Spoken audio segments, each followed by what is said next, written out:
would you explain to us, Raulin, as we come back tonight and the camera opens up in the infirmary of the castle, what your friends there, Teresia currently, along with Elizabet and Dr. Broderick, see? Everyone would see Raulin on the I believe it was a table and not a bed, if we were confirming. I don't know where this accent's coming from. But they would see Raulin there and see him writhing and his back arching, and you're hearing the snapping sound of tendons and bone, and you notice that his fingernails are elongating into sharp points, and you're hearing guttural growling in his chest, and you're seeing foam at the mouth as you see him contort into this unnatural, inhuman creature. And from there, he flips onto all fours and leaps off the table and begins to dash out of the infirmary.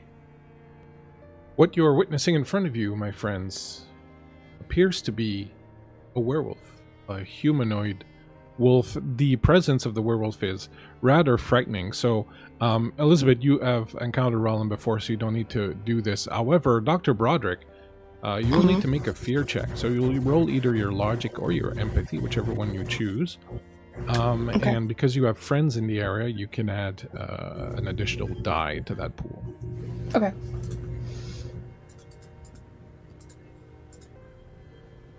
And I need 6s to succeed. I have 1 success. You have 1. Would you like to push? Because with just 1 success, you are going to be frightened. Now, that's not the end of the world. Just means you'll be trying to run away from here. But if you want to try and push that roll, you can. I would like to push. Am I just... So if you push, you will reroll everything that's not a 1 or a 6, and you will take a mental condition. Which, by the way, you have a mental condition, are you not? Physical condition. Exhausted. Excellent. So you'll take a mental condition. Okay. I still did not succeed. You see this creature in front of you, what Raulin has become, and an unholy fear grips your heart. You've seen things before, but nothing in this close quarter, nothing this ferocious and so primal looking.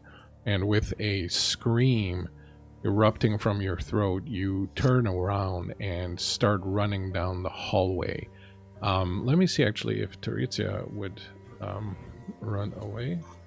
I want it known that Dr. Broderick is pulling her beautiful amber bottle out and having a little sip of the laudanum as she is chugging running. At this point, to be specifically. No, she's a quick sip, just a quick sip. She's still got to she still has surgery to finish. Damn it. True enough. Teresia manages to keep her calm even though she backs away. Elizabet, what do? You have seen this before, I do believe. Yes, I have. I've seen a lot of things that would send most people running for the hills, likely because they are much more intelligent and value their hides more than I do. However, we have work to do. And Raulin is my friend. Raulin, is your coat nearby? Yes, I believe it would be. So I'm going to swear a blue streak, just wholly unladylike in any way, shape, or form, dart for the coat, rummage around in the pocket, and from the left breast pocket, I find a very familiar trinket, one that assisted in just such a travesty the last time I worked with Raulin. And I'm going to dart forward, stand my ground, and just shout, "Axel! Raulin whips around and stares at Elizabeth with these massive yellow piercing eyes, just growling and baring teeth at her. Yes, yes, yes, I know you are very ferocious. Now is not the time, dear one. There's a moment where he pauses and sees what's in your hand, and his hackles just spring up.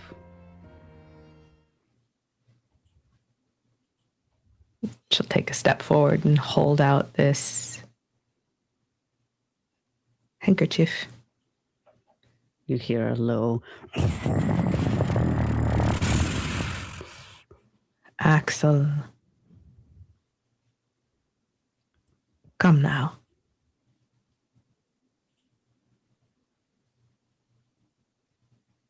He begins to pant heavily and takes a few steps forward to you and puts his long, wet snout on the handkerchief. And you see him take a big sniff. Then he sits his back legs down and sits his forepaws down and folds them very neatly and puts his head on top of them. There you are. And Elizabeth sort of follows him to the ground, like crouched, and then eventually kneeling. She just keeps the handkerchief where he can smell it, where he can see it. Axel, I know.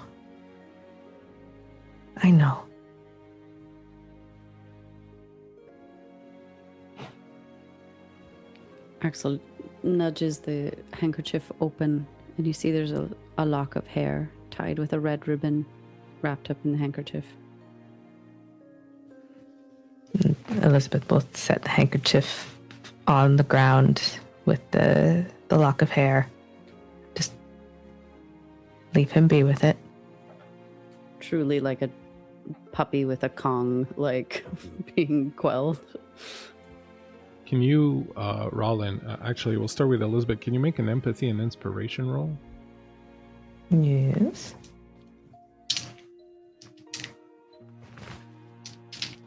And Raulin, you'll be making a purely logical roll, but you can add a die for every success that Laura's going to get on her roll now.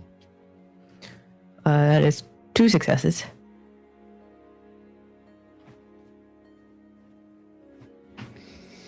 I think I would like to push. You did push. Yeah, do I just re-roll everything that failed then? Excellent. Well, and I take a condition. I don't know what fucking god I have angered, but I think I just need to lie down. I don't even think this is Raulin luck. I think this is just Kato luck at this point. So, Oh my god. Sorry. Go ahead, Laura. No, just swearing. That's What's going to happen at this point, Axel, is that you have calmed down because of the presence of the handkerchief, and Elizabeth's talking, but you're not going to be able to shift back just yet. You are huddled in the corner in your, for lack of a better word, Krynos form, in your humanoid wolf form, and are cradling this this handkerchief. However, one of the good sides of being in this form is that your wound, having now been treated, is healing. So in a little bit when you come back, you will be able to erase that. However, meanwhile, down the hall, Gabriel, you have the book in hand and are heading back towards the infirmary to try and find it, when you hear from down the hall a woman screaming. And the sound seems to be getting louder, as if whoever is screaming is running right towards you somewhere down the hall. And as you stop to lend an ear, you see, coming down the corridor past those strange mirrors, you see Dr. Broderick, fear wide in her eyes, screaming, swigging from this bottle as she does. What would you like to do? I think he slams the book shut, kind of tucks on it, and kind of not goes to clothesline her, but puts an arm out in an attempt to like kind of stop her, stand in her way, like Dr. Broderick, is everything all right? No, actually, it's so funny that you ask that, Gabriel, because nothing is all right. In fact, I'm just so we're clear, I am a human doctor. Human, not a veterinarian. And perhaps she looks back at her bottle of laudanum and says, perhaps I have drank a little bit too much, but our good friend, Mr. Axel, has disappeared, and in place, a large wolf has come and is now traversing through what I imagine is the estate. Fascinating. Now, hold on. Just forgive me. I'm peaked. I just a bit busy evening. I read this actually fascinating book. Axel switched places, became the. I'm. Well, in my perhaps intrigued. my stupor of God damn, the laudanum is good. Perhaps through that, I have hallucinated, because surely this would be impossible. No, you. I've come to understand that you have this level of disbelief in a lot of the supernatural things, and I'm shocked at this point after watching a fawn and Mr. Gunpowder roam around here and not have some kind of astonishment to it and believe that it's not there. And I believe this is just another example of something you should just take as fact. You've seen it with your own eyes. You know it's there, correct? Mr. Gabriel, I do appreciate yes. just how earnest you are in this emotion that you are conveying to me. And her eyes are wild and pupils dilated heavily. However, perhaps maybe I share some information with you about myself is I am heavily dependent on laudanum.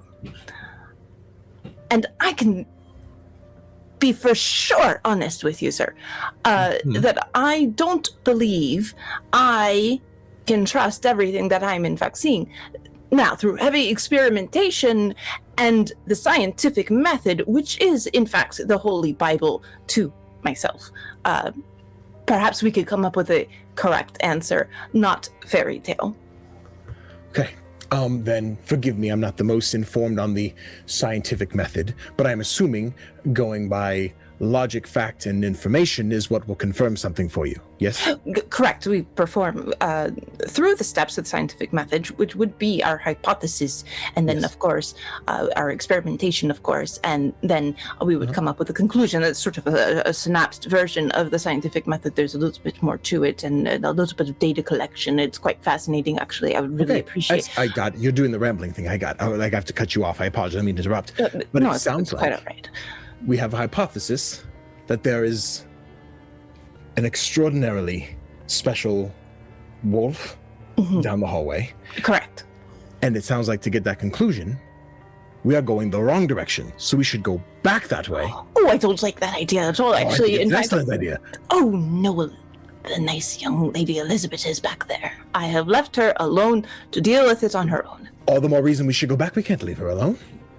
Do I feel, Blake, to be compelled to run further away, or do I feel like I you could... have found someone to kind of bolster you, you're feeling stout enough of heart to turn back. You just need to get away from the thing that causes fear, basically. Okay. Fine. But I have some desires to fulfill here. And she tucks the laudanum away, and she pulls her cane out and unsheaths a cane sword. And then from an interior pocket of her coat, she also pulls out a pistol. Okay, you've come prepared for violence, and I can appreciate that. Just to explain, Mr. Gabriel, just so we're very clear, science and medicine is inherently violent. And she looks insane when she says that to you. There is madness there in her excitement. I would say I don't think I would believe that was any more true before meeting you, Dr. Broderick. But yes, I can appreciate the concern for safety. However, you've already mentioned Miss Elizabeth is alone, Yes. so I'm going to continue this way. Do you wish to join me? Well, now that I'm properly armed and I'm willing to defend the lovely Miss Elizabeth, I will do so right now. Gabriel, as we're rambling through, is stepping backwards towards the infirmary. Is like, She's following. Yep. She's certainly following. Meanwhile, back at the infirmary, Elizabeth, you are watching this ginormous form of this werewolf that is Raulin, just sort of curled up in a fetal position, clutching this handkerchief and this lock of hair to its snout, and is this werewolf crying? It's making some strange sounds, that's for sure, but it doesn't seem to be changing back. You should have changed by now. Damn. Ooh, all right. So from one of the many little leather pouches at her hip, Elizabeth is going to pull a little bag. And from that bag is a finely ground powder, gray and almost soot-like, but there's a faint shimmer to it. And she's going to cup a little into her hand and just crouch a little and tilt her head to meet Wolfie Axel's gaze. And just, it's time to come back now, dear.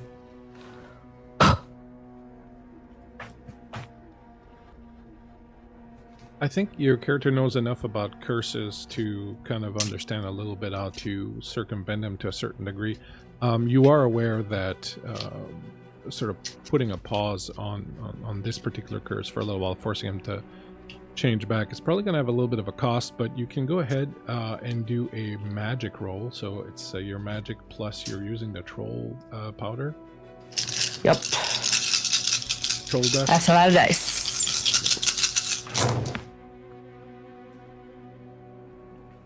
I'm gonna push. What is happening right now? Jeez. You do have some troll tooths kicking around if anyone wants. I do believe everyone's got at least one troll tooth. I saw a Barrel earlier. Yes, but like I'm rolling like 8 dice, Bleak. There should at least be one more success in this nonsense.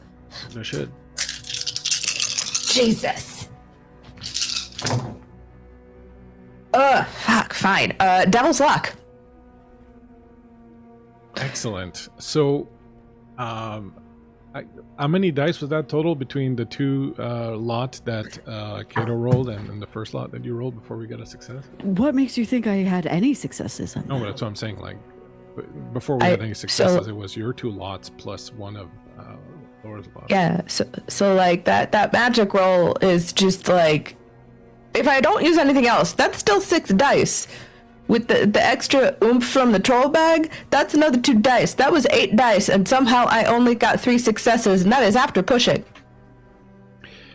Times are rough. However, you did get Devil's Luck, which is a house rule. When the players roll 3 6s, not 4, not 2, not 5, but 3 6s, they get Devil's Luck. And so this is what happens. You see the weave of the curse around Raulin. You see how deeply embedded in, but you see something interesting. You see that this weave of this curse goes through the handkerchief that Raulin is holding, and you can see the lock of hair kind of entwined with the strands of this curse. And as you start pulling it apart and sort of lifting it, you see Raulin slowly start to revert. But for a moment, you see your own hand start to sprout dark black hairs that cover your hand and start to cover up your arm. And just as you're feeling this hair and this hand and your fingers start to pop and kind of distend, your devil luck kicks in, and you are not affected by the curse as the hair recedes and your fingers go back to the way they were. And you, Dr. Broderick and Gabriel, round the corner in time to see Elizabeth helping a nude Raulin, who is kind of groggy, up and heading back towards the bed. I have something very important. I want it very clear.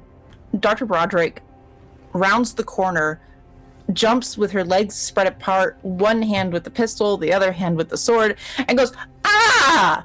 Don't worry, Elizabeth, I'm here to save you." I think Gabriel, as excited as he was to get in first, is cut off by Dr. Broderick, and so he's kind of peeking over her shoulder into the room, excited to see this werewolf and whatever we're talking about, and is just a little like bummed that there's nothing immediately there. I believe I've killed Laura. Sorry.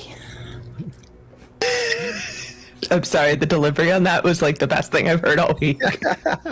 Just looking like fucking Yosemite Sam in the doorway. That was the mental image and she's very earnest, and she's ready to throw down. Oh! What is it? Where is the wolf? And Elizabeth just sort of very delicately shifts to stand in front of Raulin. And then glances over her shoulder. Do you want to explain this, or should I explain it? I think Raulin is like in the fetal position on the ground, holding this handkerchief, going, "I'm naked again, aren't I?" Yes, very much so. Could I trouble you just this once for your scarf? Yes. Thank you. Elizabeth will take the scarf. Thank you. Off of her.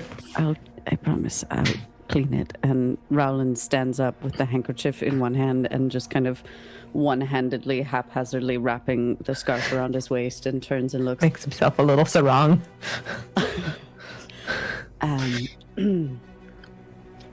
Perhaps I have some explaining to do.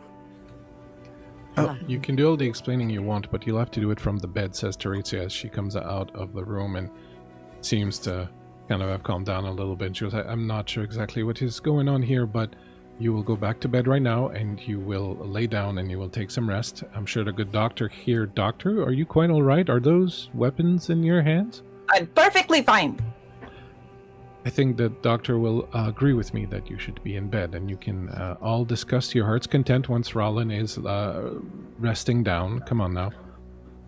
I feel like Raulin probably has a little Princess Bride moment where he goes to step and goes, and like catches himself on Elizabeth and goes, "Oh, yep. All right. Slowly, please. Thank you." "Very good. Thank you." And he's leaning way too heavily on you. They will bring you back into the room and they will get you in bed, and Teresa will give you a little something to kind of ease the pain and whatnot. You notice your wounds have started closing, which they hadn't done in a long while. So you're quite on the way to amend. Teresa will say, "I suspect the four of you have things to discuss. I will go and find my brother, and we can all meet again in the main hall once you're feeling a little bit better, Raulin."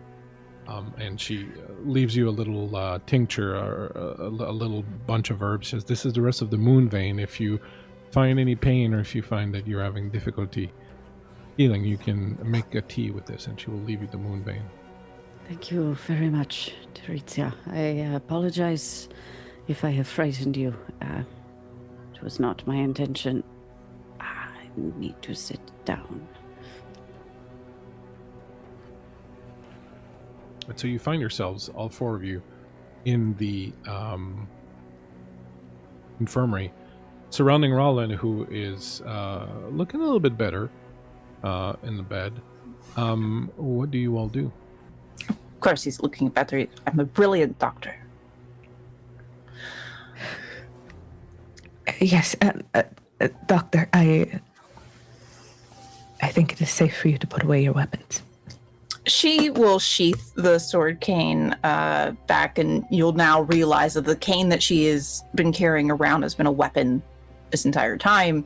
And very slowly will tuck her pistol back in and replace her hand with the laudanum and pop the cork, have a sip, put it back, and then rest both her hands on the sword cane and says, "Where did the wolf go? And where did Raulin go before the wolf came?" Yes, I came rushing back with bated breath to see this wolf that Dr. Broderick had mentioned, and I've come back to what would appear Axel just being, well, far less clothed than before, so I'm quite interested in myself and what took place.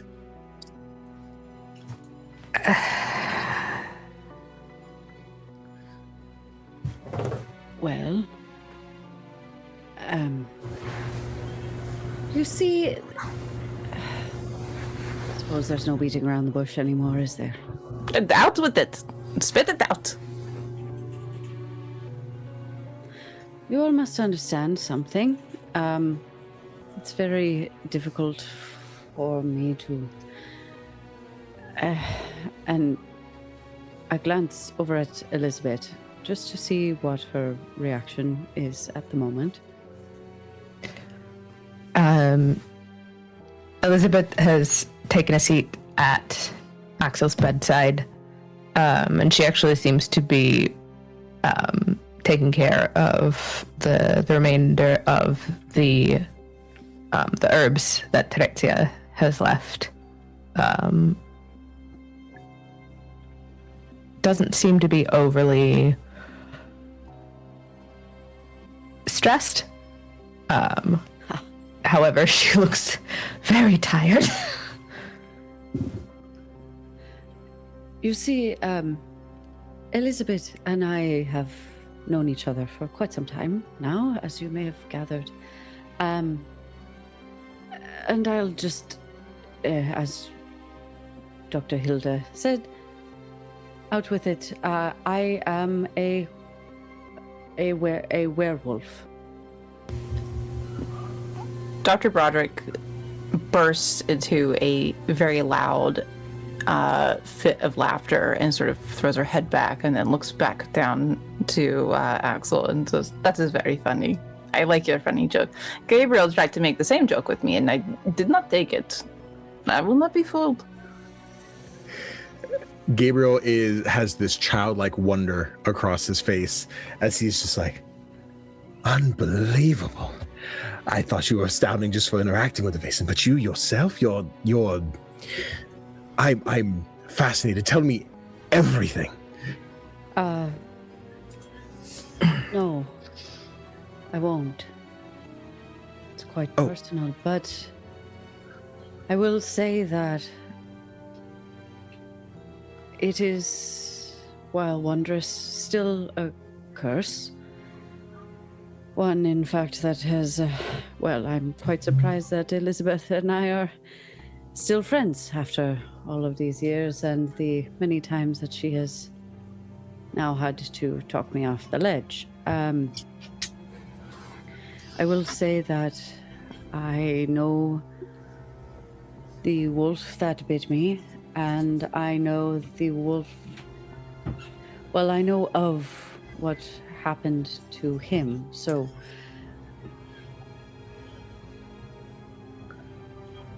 I'm trying to find a means of perhaps ridding me of this, and in turn ridding my husband of it as well.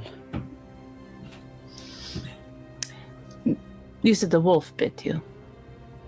No, a werewolf bit me. Yeah. Where? On my face. That's... Explains, yeah. Can I do a medicine check to verify this claim? What? I don't even Explain need to do which a claim check. exactly you want to verify with That he has been bit by a wolf. Oh, I don't even know if I need to do a check no, on you that. don't but even need to do a roll. Like okay. it would be pretty clear. You would see it would be very clear that that's. I think, yeah, I think that's what you'll. Hilda will sort of pass off her cane over to Gabriel and with a quick muttering of, "Hold this for a moment, please. Thank you. Don't drop it. Thank you." And comes very close to Axel and, "May I?" If you must. She is very gentle, oddly enough. For all of her harshness, she does have healing hands. And very gently cradles your face and sort of tilts it up towards her, towards the light. And you can hear her muttering to herself, like incisor wounds and blah, blah, blah, blah. And will take a moment to truly examine this. It is incredible. A wound like this, typically, one may not necessarily survive. I do believe that I was not meant to survive. You see, the werewolf that bit me was in full frenzy and did not recognize me. I was wandering in the woods, trying to find some sort of answers to... Well, how it relates dearly to our friend Gabriel here. Curiosity and all that. What is the phrase? Curiosity is bit by the wolf? No. It's not In the right wheelhouse, but not, yeah. Yes. Well, I was very curious and attacked in the woods. I came to and almost lost my eye. Sometime after, I realized I could see the Fey folk through that eye, and now I can see them with both very, very plainly. Forgive me. Your disposition, I can tell, this pains you so. Yes. And forgive me for perhaps... I'm a woman of science. I worked very hard to be in the place that I am in order to excel in my career. One that's not necessarily women often find themselves. I understand and respect your position. Well, rather, I respect it. I can't understand it, not being in it myself, but I hope you will understand that I am a man of logic. I thrive on facts, on data. And when I was attacked by some fantastical evil creature in the woods, that I came to find out later was, in fact, my husband. You could imagine why that might rattle my cage.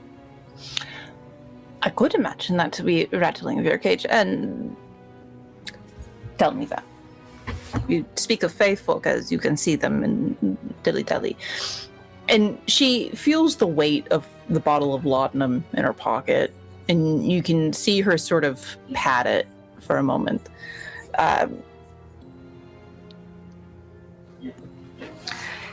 Not to perhaps be insensitive, but why have we never, here in our scientific community, I've never performed an autopsy on the Fey folk. Why would you have ever? I don't imagine that they would end up on your operating tables unless the dreadful practice of burking is still a thing. I don't imagine they could end up on an anatomist's doorstep. Perhaps there's something else that happens to us Fae when we pass on. That is a fair point. And perhaps one for further experimentation, although the ethics behind that's dodgy. I'm asking kindly to not kill me before my time has come. No. As a physician, I would prefer not to, in fact. I would like to keep you alive as long as humanly possible, fairly possible, if you will. I get the impression from all of you that perhaps there is something to be learned here by your good doctor. Strange. How strange that is. Perhaps, as a show of faith, I could offer you a blood sample. Now, for research. I would most appreciate that. It is not too much trouble, of course. No trouble at all. And this whole time, Raulin has just been kind of eyeing Gabriel in the corner there, wondering what's happening with him. Gabriel, from the moment you had mentioned about your privacy and not wanting to share more, I think Gabriel's trying to absorb and overthink everything you're saying and take in as much as that could mean without you saying anything further. I think he's not jotting anything down, but he's taking these mental notes of just like bitten in the forest. Okay, just connected to husband, and just trying to remember everything you're saying and seeing what he can then unpack with that later. So he's very attentive, but also very like twitchy, just absorbing a whole lot at one time. I think it's still almost just kind of spaced out until noticing you look at him. Please, continue. I'm just fly on the wall, absorbing all of this. It's fascinating. I'm sympathetic to your privacy. I don't intend to pry any further than what you care to share, but you must understand, after years of wanting to know more and seeing you now in front of me with information to share that you don't care to, I have a desire to hear your thoughts. I deeply appreciate your curiosity, Gabriel. I myself have that same bug. I'm happy to share with you what I have, and to say that I look for a cure, and perhaps a keen mind such as yours, or the doctor's, or my dear friend Lisa. Maybe we could all find a way. But till then, I suppose a wolf can dream. Huh? I'm partially intrigued. I understand it's a traumatic scenario, but why cure it? Why not embrace it, empower it, make it your own? Why not keep it as a part of you instead of ridding what is now clearly your life as of present? Again, that enthusiasm, curiosity, it will serve you well, but I don't know if you know exactly what happened while you were away in the library, but... No, I got small information from the doctor, who was still in a form of disbelief about what had taken place, and I'd rushed back to hopefully catch a glimpse of your other likeness, and just missed the bullet. Figuratively, not. I don't intend to shoot you. I'm not. I don't have a gun. But yes, I missed my chance. Well, wouldn't be the first time someone has tried to shoot at me, but you must understand that I don't necessarily have control over this. I think rather that it has control over me. And while there are certain things and certain people who are able to quash whatever exists, I do not know necessarily that there will come a time where I won't harm someone, that I won't spread the curse myself. So you see, I do seek some sort of cure. I would not want to hurt any of you, for example.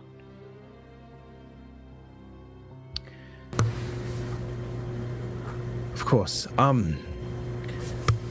believe before tonight, and being introduced to this lovely crew of individuals, I can't say that I've had anyone remotely close to me that I care to protect in such a way. I'm not wishing to inherit any of the trauma and the sorrow that you carry on a daily basis, but I'm ever so interested in the perspective of the werewolf, of you being in this uncontrollable state and seeing if it's just a learning curve, if you will. You being able to embrace it. You mention it taking control of you, but the idea of you taking control of it and being two different entities, it's fascinating. I just wish to see it in practice, I suppose. But of course, that's not your desire. I just speaking my curiosities out loud. No harm at all. You hear a little squirk, Gabriel, and you see that in your kind of haste to pull out your writing tools, you laid the sword cane by on the counter, and you now notice that Isaac is holding it up and is inspecting it very closely, and he's holding it by the blade, which is kind of dangerous. You notice the blade has a distinct silvery sheen to it, and as he's holding it and manipulating it, you watch with perhaps a bit of trepidation as he opens his mouth and is about to take a tentative bite on the blade.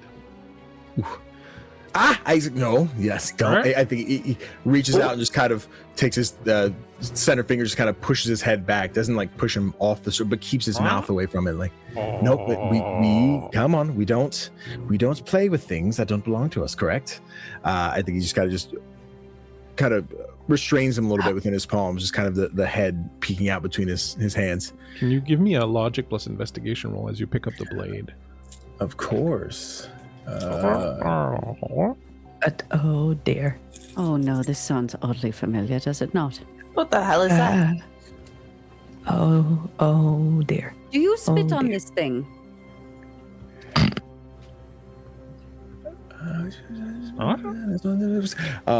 successes. Traumatized. I'm forever. Oh, just kidding. Wait, I have more to roll. I only have so many dice on my desk. Damn, 4 successes. Okay. You notice as you take the blade and sort of hand it back to the doctor that at the base of the blade there's something is engraved in the back, like a name or something like that. But when you look at it closer, you see 3 letters that are kind of joined in a very stylistic fashion and engraved at the base of the blade, and the letters are A, V, and H. I think as he's picking up Isaac and taking in the letters, yes, that's interesting. Sorry, you all seemed perplexed. Mr. Silva, I do need to repeat Axel's question, and I understand it might be a little strange. Your companion. Yes, there. Isaac. He's been with me for, a few months at this point. He's I don't know how best to ask this. You don't have to spit on him, do you? No, I don't. No. Oh, thank God. I've not once spit. Is that common? Should I be No. spitting on him? We just have a friend who we, Lisa. No, okay. There's Bleak, you're gonna have to remind me what the little bastard was called because it's been a while. The critter. Yeah. I'll get back to you in 2 seconds. In that case, am I able to identify what Isaac is?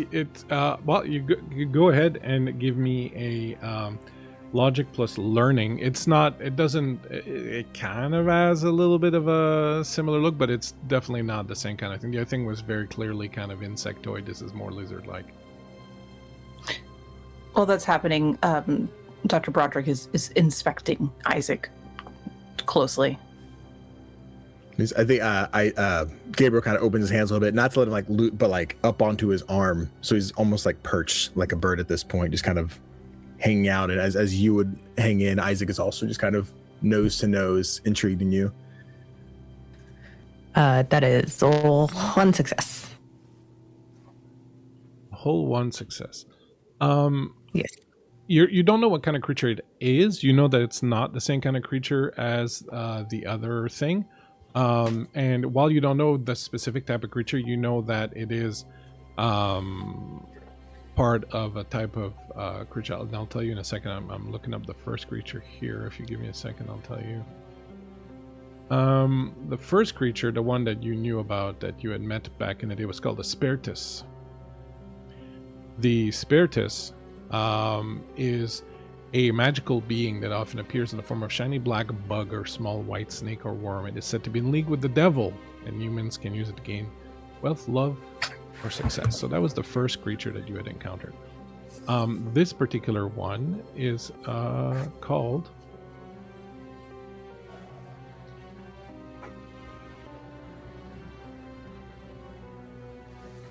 Give me a second. I'm just going to find... It's called Isaac. That Yeah, obvious. clearly. Isaac is his name. Obviously. This is called a Kokroyakra. Kokreakra. Kokayaroka. The Kokayaroka Kokayar- is a tiny Vaesen with Bless a you. lizard-like body covered with scales. However, its head does not resemble that of a snake, but rather that of a rat or mouse with long black whiskers and piercing sharp teeth. Some may also have small wings.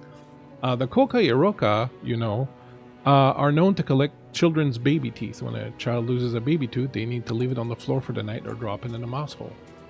suppose. Some children also leave a piece of bread or pie near their lost tooth. If this ritual is not performed, a new tooth may not grow and will emerge sick and black. The Kokayaroka comes through the hole at night and picks up the tooth. They build apparently furniture with the children's teeth. That is equal parts adorable and just really, really, really morbid. Pie for teeth? Right? So I think Elizabet kind of sighs in relief. It is a very long story, but there was a similar creature that a compatriot of ours managed to rope himself to that was, well, not nearly as pleasant. Quite the That is opposite. not in league with the devil, is it? I think Gabriel goes to answers matter-of-factly, then pauses for a minute. I don't believe so.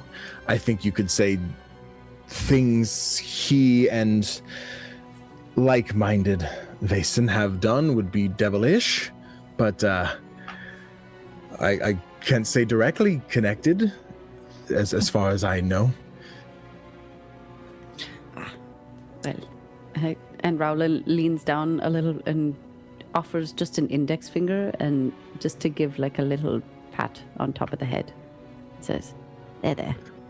Nice to meet you.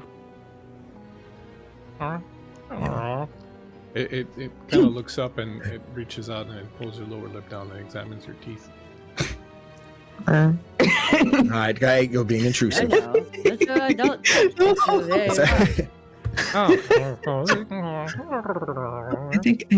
Oh, that's all. I think he is still using those, but that's very sweet. That's right. He seems to pick up teeth from time to time, but as we don't often stay in place, so they're kind of just. I think as Gabriel reaches into his bag and just has like not many, but just like 3 or 4, just like spare teeth that are kind of hanging out in there. Like he's just kind of hung on to them, and I guess I don't question other hobbies if they don't interfere with me.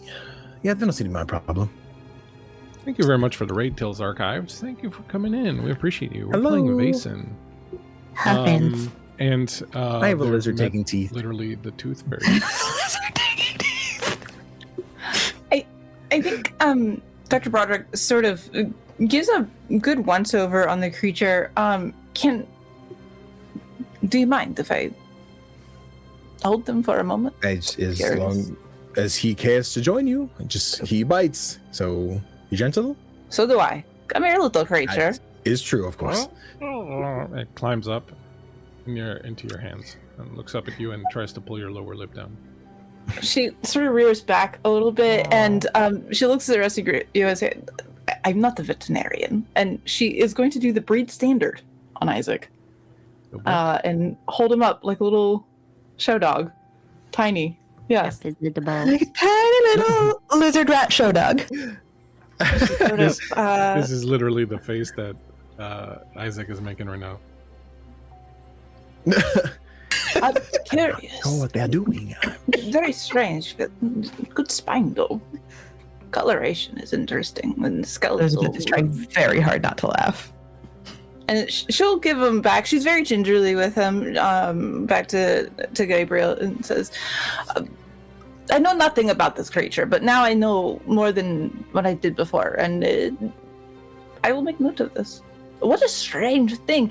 Perhaps maybe before Mr. Raulin had turned into a werewolf, you maybe should have shown me that first, and maybe I would have been more inclined to believe you of such fantasies. That's fair enough. If I'm being completely honest, I honestly forget he's there sometimes. He likes to, especially in the weather like this, stay quite literally close to my chest and stay warm. A cold-blooded individual like him. But no, this is Isaac. He's been with me for a while. He's kind of the last person I have.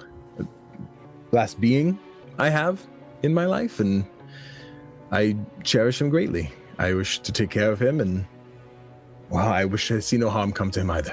So, yes, I know, buddy. We're very close friends. I will protect him with my life. It is decided, not for any other scientific reason other than the fact that he's kind of cute. Oh, I appreciate that. I am concerned that the sword that I did let out of my sight might be hazardous to him. So I would maybe request we keep a distance between, I think as Gabriel picks it back up. I would imagine so with the sword. More so the material. I'm not sure if it's healthy for his kind. I'll be completely honest, I'm not entirely informed on him yet. I'm more of his mannerisms and his actions as far as his biology. So if anyone happens to know anything about a weird weasel, lizard, fairy of teeth, all information is welcome. I will say that, Raulin, you definitely feel the silver in the sword that he's handing back to the doctor. I have a question. Wait, I feel it? Oh, Sorry, No, I you're fine. feel it? Yeah, you are aware that it's silver. Right, without even touching it, because I would not dumb. Does Dr. Broderick know that the sword is silver?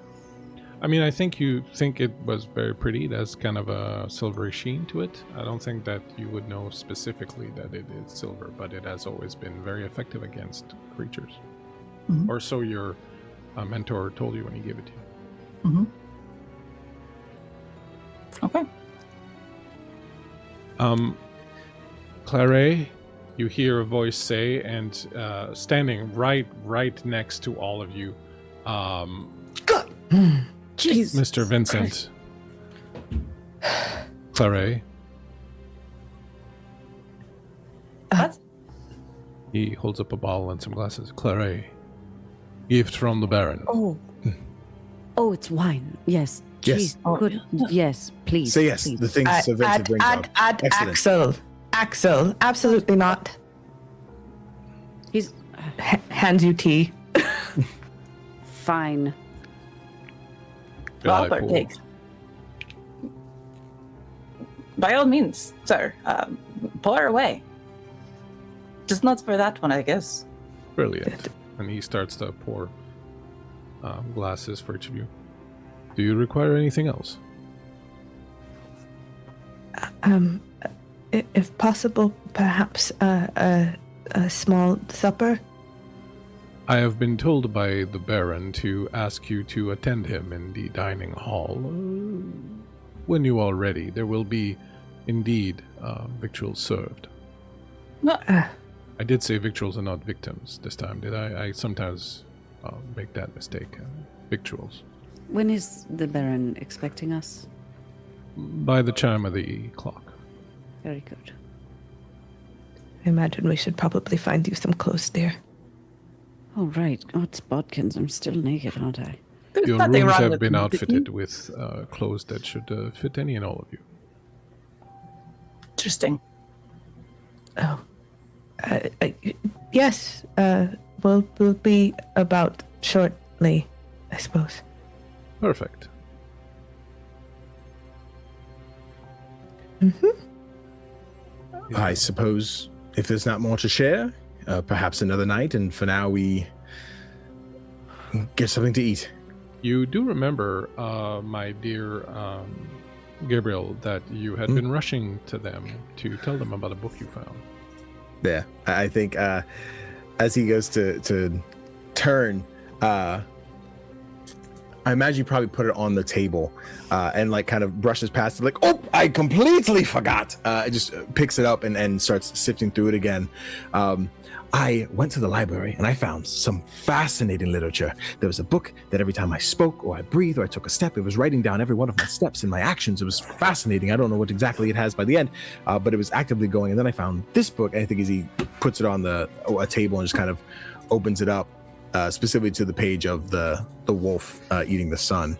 It kind of just relays some of the different things he read about it, the cult, and I guess examining if anyone else has thoughts or is looking at this thing in any particular way.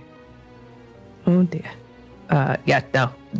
What is it that you have found, Mr. Silva? It was a book in the library that was calling to me, mentioning this book that comes from, mentioning this cult that comes from long ago, the overdue nature of the end, a new beginning, I suppose. Mentioning the Varkalok, a Vaesen wolf deity, god, being. I guess choose your higher power title, which you prefer, and it was fascinating. And now saying this all out loud after recent events, and as he gestures to Raulin, perhaps there's more here for your personal adventures. Storyteller, does the Vargalok ring any bells? You flip through the book. I'll summarize the information in it for the audience here. The book is called The Red Sun and the Final Wolves. It is a heavy iron class book that is bound in dark, cracked leather. The pages smell faintly of smoke and old blood. Red thread is sewn through the spine in ritual patterns rather than for repair, and several pages have been deliberately torn out. The title page bears a sigil, a wolf devouring a half-darkened sun, its jaw stretching wide. The book itself tells of the Order of the Red Sun, which is an ancient wolf cult that predates Christianity and the Carpathians. The Order believes that the world is overdue for an ending, one that will cleanse corruption, industry, and false light. They worship the Varkalok, which is described here as a colossal wolf Vaesen, older than the moon, neither holy spirit nor flesh. The Varkalok is prophesied to devour both sun and moon, plunging the world into an eternal age of twilight. The Varkalok, it says, does not hate the light. It eats it because it is hungry and because it was made to be. As you read a little further, you read that the Varkalok cannot be summoned by ritual alone. It must be born into the world through blood-bound wolves. The text repeatedly emphasizes choice. It must be allowed. That is the cruel mercy of it, it says. Not all wolves are meant to survive the final night. Some are meant to be loved so that the sacrifice has weight. At the end, there is a prophecy, the Red Sun prophecy, with a woodcut illustration of a woman-shaped wolf standing beneath a split sky, one half blazing sun, one half devoured moon. A smaller wolf kneeling before her, head bowed, and in the marginalia it says, "When wolf loves wolf more than the world, the red sun shall rise. When wolf loves the world more than her blood, the night will be held at bay but never banished." You've not heard of the Varkalok. You've in fact never heard of anything this enormous, this giant, this mythical, really. I point to the book and I look at Elizabeth and say, "This is what I saw. Something very similar to this before I turned. I think we might be in a lot of danger." Oh. I'm sorry to say that I think you are right.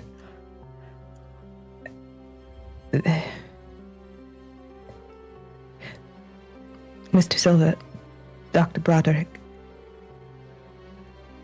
part of the reason that you found me with those witch hunters is because I was hunting for something pertaining to my own personal history, and in that hunt, Elizabeth just holds out a hand and her fingers brush over the woodcut.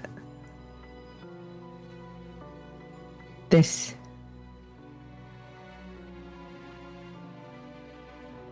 seems to be something here in the Carpathians. People who believe that they are able to bring whatever this end is.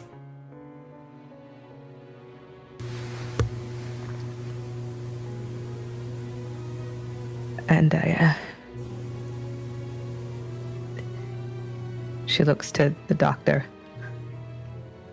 I understand your skepticism. But I believe it was Shakespeare that said there are more things in heaven and earth, Horatio, that are dreamt of in your philosophy.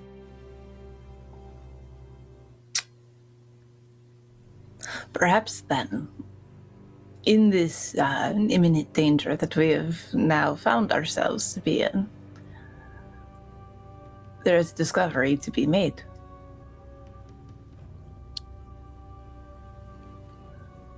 I should certainly think so. I suppose I don't wish to add more fear on top of what appears to already be filling the room.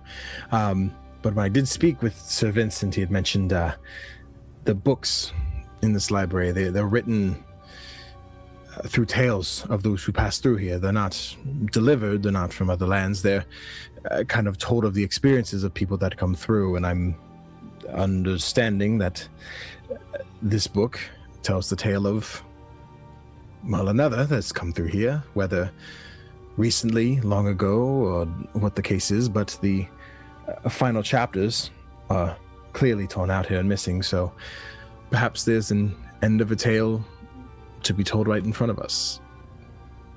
Damn. I need to see this library. Raulin, are you going to be all right for the time being? Yes, of course, my dear. I'll be fine, thank you. I'll have some tea. Get dressed, why don't you? Oh, odds bodkins, I'm still naked, aren't I?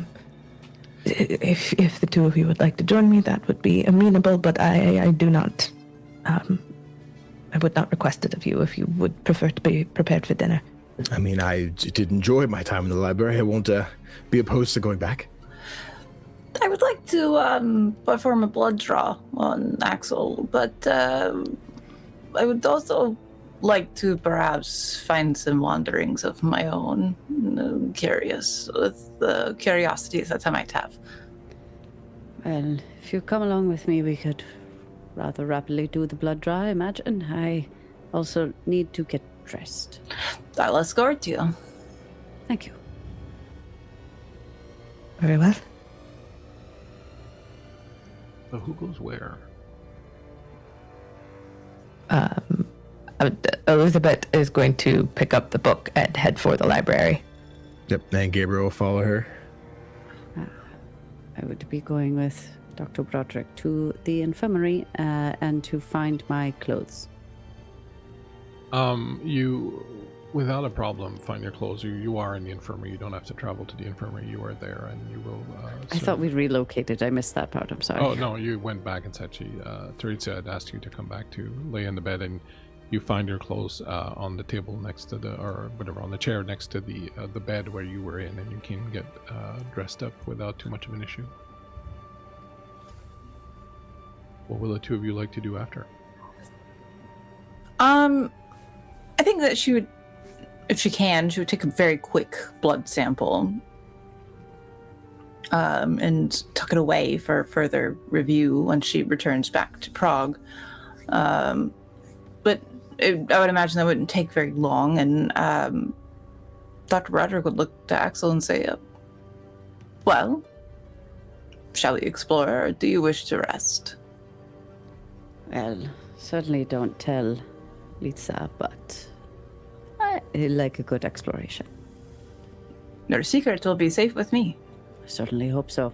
I know many of them now. And with me is Mr. Vincent standing. Jesus and crackers, my good man, can you please knock next time? I am simply here to remind you that the Baron will be awaiting you by the bell. You are, of course, free to travel and visit the castle and explore it as you wish. Until then, I was simply wanting to remind you so that you do not miss your appointment with the Baron. Oh, no, we Very don't well. want to miss the appointment with the Baron. That's the whole reason we're here, is it not? Very good. Thank you, Mr. Vincent. Thank you very much. As we kind of back out of the room. Excellent. And he looks at the doctor and goes, "It is a pleasure to see you again. It has been so long." I'm sorry, have we met before? He's gone. She's like, he says that she's like mid stuffing smelling salts into her pocket. She's ransacking this place. The smelling salts going into her pocket, glass of wine in one hand, the cane in the other hand, the laudanum tucked away, and she stands in shock. She looks to Axel and said, "Must be mistaken for somebody else. Strange." Certainly. Shall we get up to a little mischief before dinner? I would hope so. And she downs the wine and then leaves the glass on the counter and carries on. A lot of you set forth traveling through the castle. We will actually take a look at what Raulin and Dr. Broderick find. You are drawn, the two of you, as you are walking along the corridors, by the sound of a piano softly playing a slow halting waltz echoing down the corridor. Do you hear that music? Odd. Normally I'd find music quite soothing, but this seems a little eerie. Well, you know what that means then. By your leave, then. And she's gonna full steam ahead. She's going towards this music. You find yourselves entering a beautifully appointed drawing room. It is very lavish. Moonlight spilling across velvet furniture. There's a grand piano and these old books and rows shelves of books. A big, beautiful fireplace that is roaring with fire right now. Candles everywhere. Several musical instruments and very comfortable seats are in the area. As you walk in, you see the piano and you hear the waltz playing. But there's no one at the piano. One of those cool trick pianos you see at the mall. Seems like there might be a mechanism. How curious indeed. Dr. Broderick's gonna go straight for the piano and sort of knock on it and peek around it. As you touch the piano, Raulin, your ears, your very sensitive ears, pick up the sound of a paintbrush on canvas.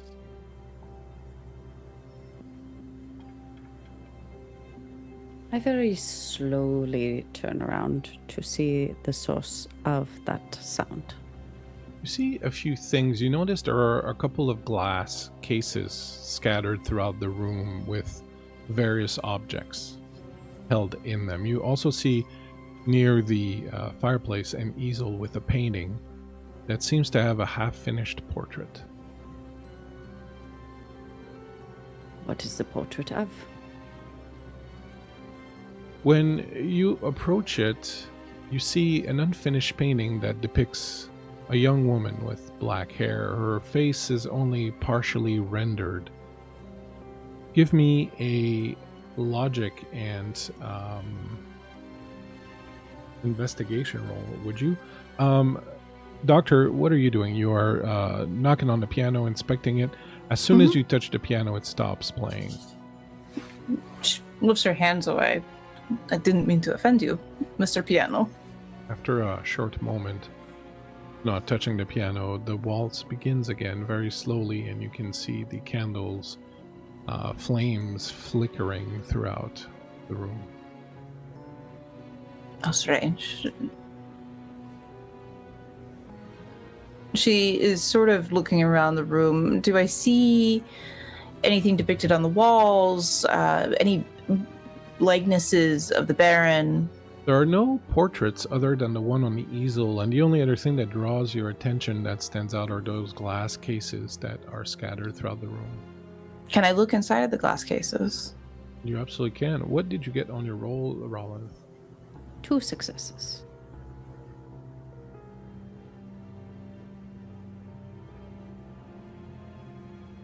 You see the portrait, and immediately you remember a portrait that was in the main room when you entered, of a woman that had been framed and was resting on the mantelpiece in the foyer. And this is another portrait of this same woman that is, as I was saying, sort of half finished. As you look at it closely, how many successes did you get, sorry? 2. As you look at it closely, you see that there is somewhat of a resemblance in the eyes with Dr. Broderick. I am filing that information away, and I am not pointing this out. Dr. Broderick, the glass cases that you see hold various different things. You see in one a silver crucifix with an angel rather than a Christ upon it. There is what appears to be a crystal ball wrapped in some kind of cosmic-looking cloth. You see a small ivory carving of a child crying. In another one, there is a scroll, a parchment with, to your trained eye, appears to be made of human skin with a poem carved into it. Gross. I think Dr. Broderick very quietly says, gross.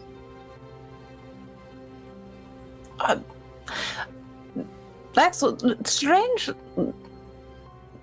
horcruxes, if you will. Strange items here I've found.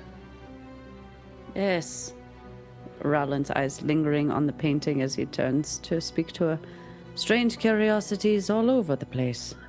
I believe that somebody has taken human skin and dyed it, fashioned it into parchment. It's very strange. Good gods. I don't mean to alarm you, but would you mind coming here and telling me what you see on this canvas? Yeah. She'll go over to the canvas and look at it. You see a half-finished portrait of a woman, very aristocratic looking, very beautiful, very Slavic looking, I guess I would say. Give me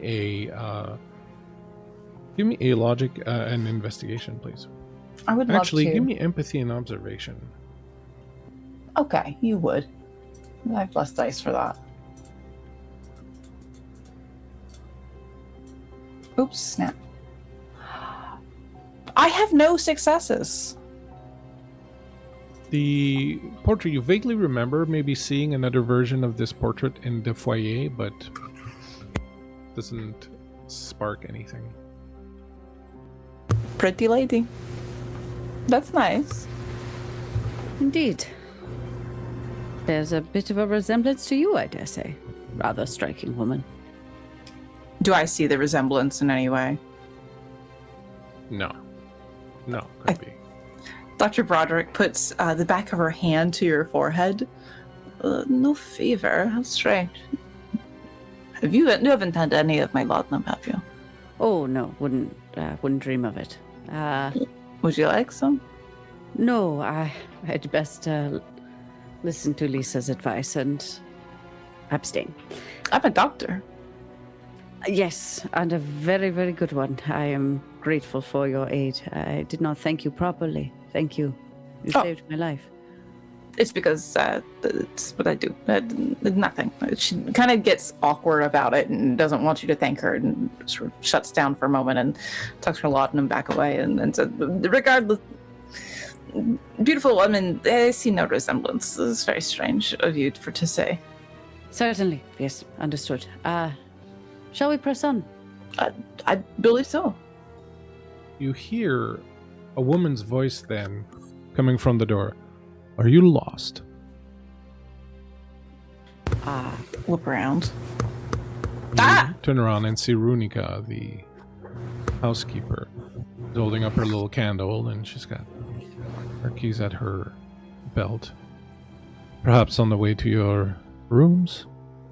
Or perhaps on the way to the dining hall?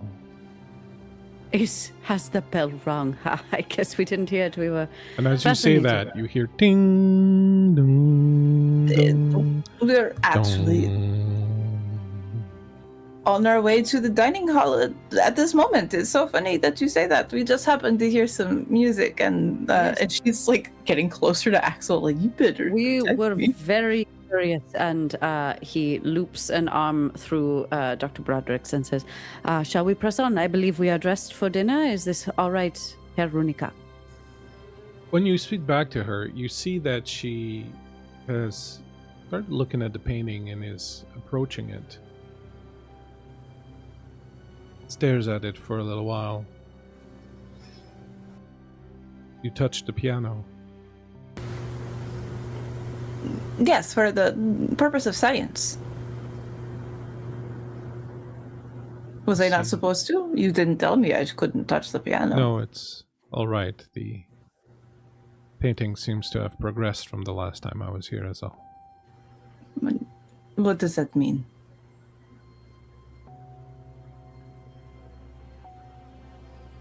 You're muted. Nothing. This is a portrait of the Lady Nadezhda. She lived here for a while, a long time ago. It's a very tragic story. What happened to the lady? She turns around and she looks at you, and you see her eyes narrow a little bit.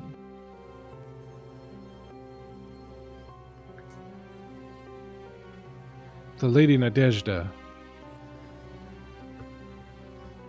caught the eye of the Baron a very long time ago. He brought her here to be with him. There was love. But the Lady Nadezhda's mother was an infamous witch who didn't appreciate that her daughter would be in love with one such as the Baron.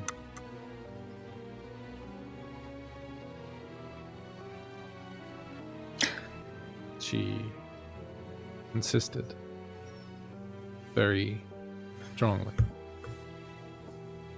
that Nadezhda could not be with the Baron. The Baron himself attempted to keep her here, but the witch cursed him. May you live for 1,000 years and never know the warmth of the sun, nor that of love, he said.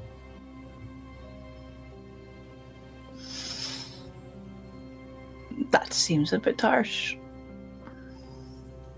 Out of curiosity, what sort of man is the Baron? His temperament, his curiosities of the world. I would love to know who we are dining with. Perhaps you'll find out for yourself, and she motions to the door. Raulin will immediately take that cue and will probably gently tug on Hilda to join. I think Hilda's palm tree says that the spirit of discovery. We discover what sort of man the Baron is. And she's a little too loud about that and follows along. Meanwhile, you get a little bit lost, Gabriel, bringing Elizabeth back to the library. However, at some point you see the long hallway with all of the mirrors in it, and you realize you're on the right path, and you move through them. As you move through this hallway filled with these tall mirrors, Elizabeth, you see that none of them reflect the two of you accurately, and some of them you appear to be a little older and dressed in mourning clothes, and another you see yourself as you were years ago, when you were a child, before you knew any of the things you know now. In another one, there's no reflection at all, but rather faint condensation appears, as if someone invisible is breathing on the glass, perhaps from the other side. The reflections don't move quite in sync with you. Some lag a little bit by a heartbeat, others move a little bit faster. But then you stop. And you see yourself. You see yourself as you've never seen yourself before. You are thin, very thin, with angular features, long ears, a mane of white hair that contrasts with your darker skin, eyes the color of the sky after a storm.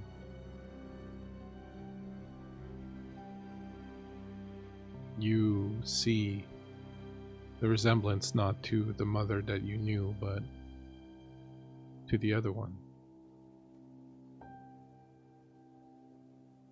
I want to stress, Danny, that your character does not see this. You just see Elizabeth staring at herself at her own reflection in the mirror. Do I also see my other reflections at this point? Has anything changed from... Nope, exactly the same as they were before. Okay. Ms. Elizabeth, I forgive me. I'm sorry, what? I should have warned you about the mirrors there. I guess predictions, fortune tellings of what I suppose is your current trajectory for your future, and it's a bit jarring. And I forgive me for not thinking I was so ready to get to the library. This is information I should have shared before you stumbled upon it. No, it's quite all right. I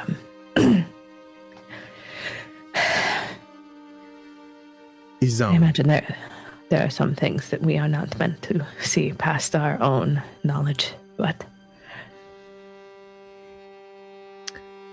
Yeah, but isn't the stuff we're not meant to see that much more exciting? Exciting, that is a word for it. And she will turn and start to walk away. I think Gabriel double checks the mirror that she was looking at. I assume to see nothing now. And then we just follow suit behind her in the library. You'll eventually make it back to the library, this vast library with all these ladders that climb up to faraway bookshelves filled with tomes of all kind. The room is quiet and somewhat dark. The fireplace has abated a little bit. There are still some candles scattered throughout the room. What do you do as you approach it? There's a sense here, Elizabeth, you can almost hear whispers between the pages, stories and memories and these thoughts moving between the books, moving between the pages, this sort of rustling throughout the room. Well, storyteller Elizabeth knows exactly what she is looking for in this library, why she is in this library. if I were to focus on the whispers, is there any chance I would hear of the creature I am searching for? As you focus on this creature, the sounds around you start to move, and you can hear all of them kind of move in one direction in the room, kind of calling you and beckoning you to follow them.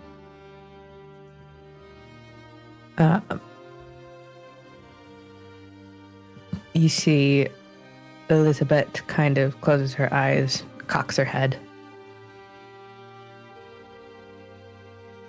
and then opens them again. And Storyteller, I'm going to start moving in that direction without any sort of hesitation. You move between rows of bookshelves, and eventually, following the sounds of this whispering pages, you arrive at what appears to be a small altar of some sort. On the altar are a couple of candles, and as you approach them, they both go out. The light of the moon that's filtering in through one of the higher windows, multicolored through the stained glass, lands on an object that is sitting atop this altar. You see there, in a strange cage of bramblewood, an effigy of an old woman in a mortar, chained and locked in manacles of wicker shavings. You can see dried blood stains on the chest of the figure.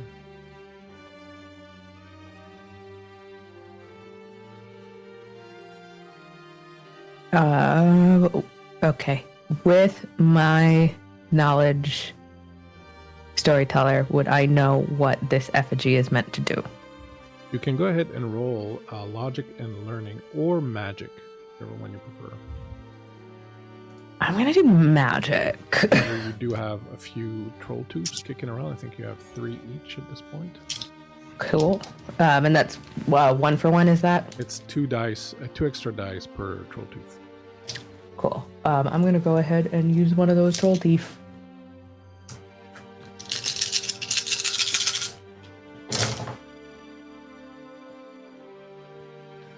Four successes. This is an item called a wicker hutch. With an effigy and the blood of an intended victim, the sorcerer may imprison them, either their body, mind, or soul. As long as the hutch remains closed, the victim cannot be freed. You know this to very much be fey magic and very powerful sorcery indeed. You also know that the person you seek is often depicted in myth and in folk as flying across the sky whilst sitting in a mortar.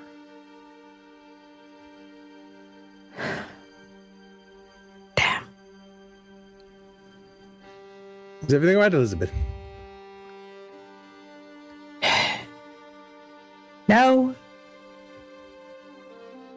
Can I be of assistance in any capacity, or?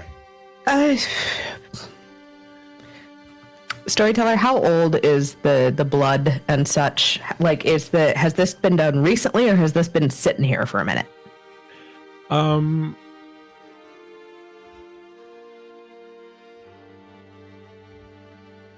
minute.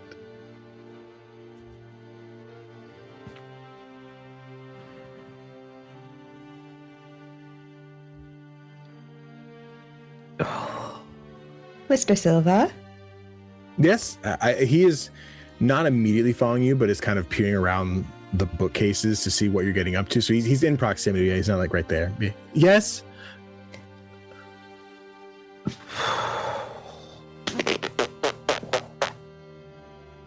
Bleak, why did you give me a big red button to push? I just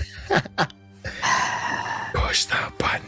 Push the button. I wanted to get to know our host, but now I'm probably going to piss him off. It's fine.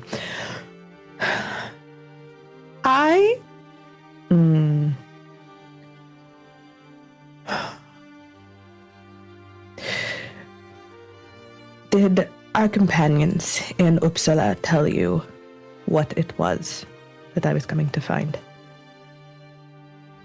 I don't believe so. Doesn't sound information that was shared. I assume that was more of the privacy, the secret knowledge, or shared if I care to. So I hadn't pried further. Is this a moment of sharing you wish to have, or? I wouldn't call it a wish, more of a necessity. Do you, and she'll point to the effigy of the little old woman sitting in the mortar. Do you know who that is? Would Gabriel have any idea of who this person is, or? Gabriel can give me a logic and learning test. I bet. Learning. He's a 2 on that. I'll give me what? I'll give you 9. I did want to say earlier also that you had rested long enough that all your conditions would have lifted for everyone. Oh, cool. That's good. In a sec. That is 2 successes. You've heard, of course, folktales of the ancient witch Baba Yaga, who travels around in a house built on chicken legs, but also is known to fly across the sky, sitting very daintily in her big, giant black mortar. But of course, folktales. Well, now more than ever, Gabriel is all believing in folktales. The Baba Yaga. Yes, I completely forgot about this. I think as he pulls a journal back out and starts a brand new page and starts scribbles Baba Yaga at the top and small little sketchy notes of the house, everything like that. Yes, okay. Yes, I'm ever so slightly familiar. Is that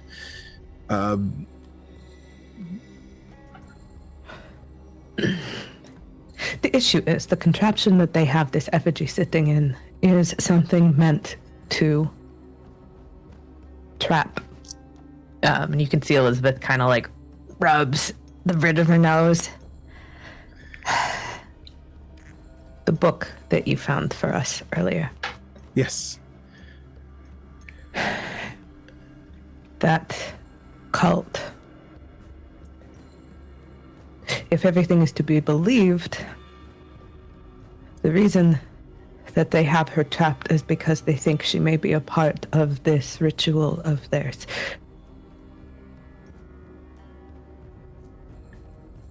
I see. Then forgive me for what may be considered ignorance, Elizabeth. What does that mean for you, for us, in this moment? Do you care to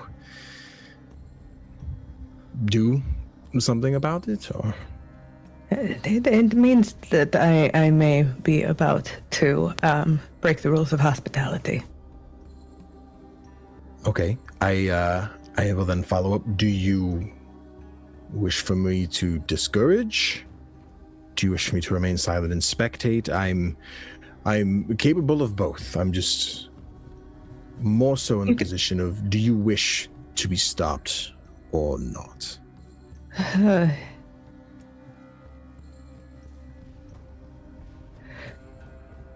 Well, I'm afraid if I am not stopped, or if I am stopped, then whatever this cult is planning will just continue on about its merry way, and then we are going to have much bigger problems. Storyteller. Here's the thing. I know you. Things are rarely as simple as they seem. But if I'm remembering correctly, didn't the Baron want to make sure we were not part of the cult? I don't know if we know it yet. Much of a conversation. I wish I took better notes, but I was distracted because everybody was doing such a good job. Okay. You were arrested by the witch hunters because they thought you might be involved in the cult, and the witch hunters work for the Baron. So would it be safe to say that the Baron wants to stop the cult?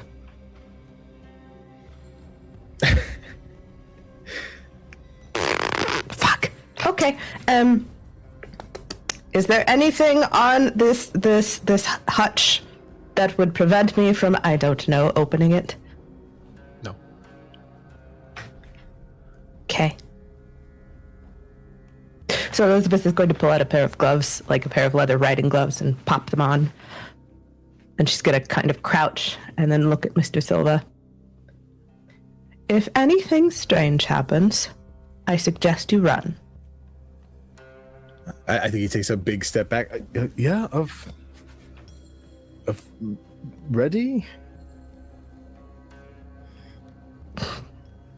Oh, storyteller, I would like to break the hutch open. I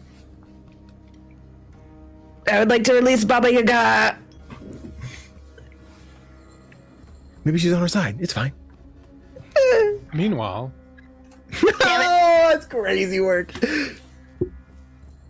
somewhere else in the castle, Hilda and Raulin, you are following Runica as she guides you through the castle very unerringly, and you find yourselves arriving once more in the dining hall. A sumptuous feast has been set. You see nobody else there. There are candles burning, the fireplace is roaring. If you've seen Nosferatu, that dark room that they're in, it's sort of like that, except that there's a little bit more light around the table where the feast is laid out, but everything is in shadows, and you get the sense that this is a very cavernous room, but it's so dark and kind of shadowy that it feels almost claustrophobic.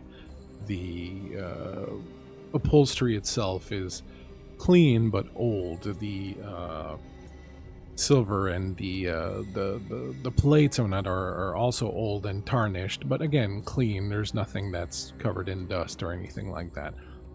As you approach, you see that gunpowder is busy setting the rest of the places, whilst Earl, the Grey Earl, awaits for you with his little staff that he stands, and he's like, our first guests have arrived. Please, sit where you will. The Baron does not stand on ceremony. I think Dr. Broderick just takes the head of the table. Except there, of course. She stands up and chooses another seat. The gunpowder, the goblin runs over and he pulls a chair for you, and hey. Young sir, it has come to my attention that I have not hallucinated you. I would hope not. I would hate to find out that I am nothing but a hallucination, though I sometimes have wondered myself if I am imagining all of you, but I suppose that's not really there. Well, do you know there's a whole school of thought behind this, that perhaps none of this is real, and that it is one big imagination of perhaps an omnipotent higher being, namely God, and this perhaps is all a simulation. I don't know where this accent came from. Fascinating. And he pushes your chair. He moves over and comes over to you, Raulin, and he pulls a chair. Sir, kind sir, would you sit right here, perhaps? Why, yes, of course. And Raulin looks over at the Grey Earl and says, excuse me for being perhaps discourteous, but considering the fact that we have not seen the Baron so far, are you perhaps the Baron? There's a pause. He looks at you very intently.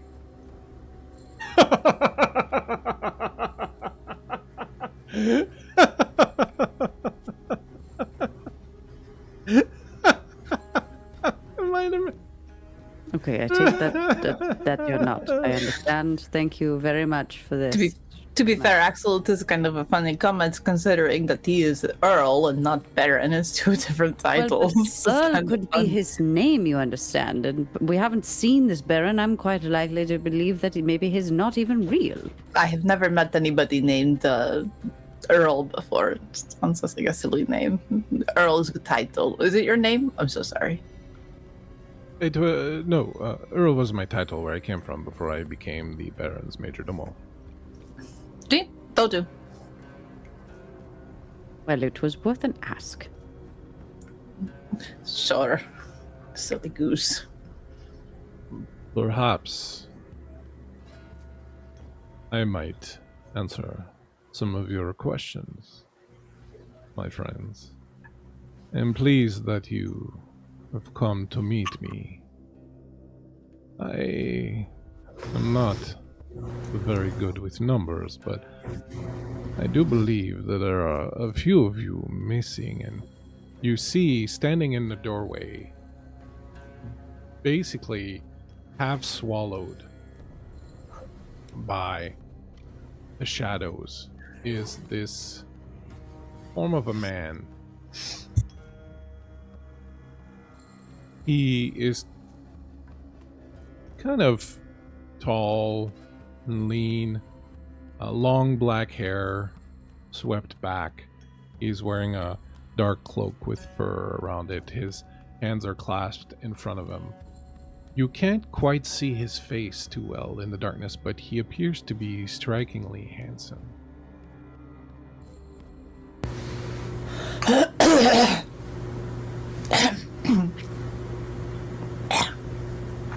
Is that Hilda or Bones clearing her throat? Just want to double check. I was gonna say. Yes. My name is Baron Van Voros. This is my castle and you're very welcome. You are safe here for tonight. Please, let us not, as the Earl says, stand on ceremony. Please, enjoy the food and the wine. There is much more to be had if there is anything specific you would require. Simply need ask, and it will be provided. We don't happen to have a tripod microscope by chance? I have blood to examine. Ah. Blood. I am somewhat of a specialist in the subject matter. Really? Fascinating. Are you a medical doctor? Not quite. I'm more of a admirer of the red liquid. It is formidable when you think of it. It is such a slight thing. A little liquid. It doesn't even come in such great quantities in one's body, yet without it, we would all die. Is that not true, Doctor? Precisely, yes. But I disagree with you. I believe the amount of liters that you get out of a human body, even one such as myself, who's a bit of a shorter stature, or perhaps somebody who's a little bit larger and longer, much longer, like yourself, perhaps would have much more blood, but it varies ever so slightly. But it is a formidable liquid, yes. Mm-hmm. Unfortunately, there are those of us whose blood is poisoned by the things we choose to imbibe. Is that not true also, Doctor? Yes, that is true. Unfortunately, there are some bloods that are poisoned. Usually I would prescribe cocaine to clear that up. It is a matter of simple medicine that needs to be enacted on poisoned blood. Fascinating. And there is other blood that carries powerful curses that can move through generations, through individuals, carry with them for hundreds, sometimes thousands of years, curses that afflict men, transform them, change them forever. That's not true. Mr. Raulin. It's a pleasure to meet you, Baron. I am very appreciative of your hospitality and your facilities. Thank you. And he reaches across the table and grabs a large hunk of bread and a butter knife.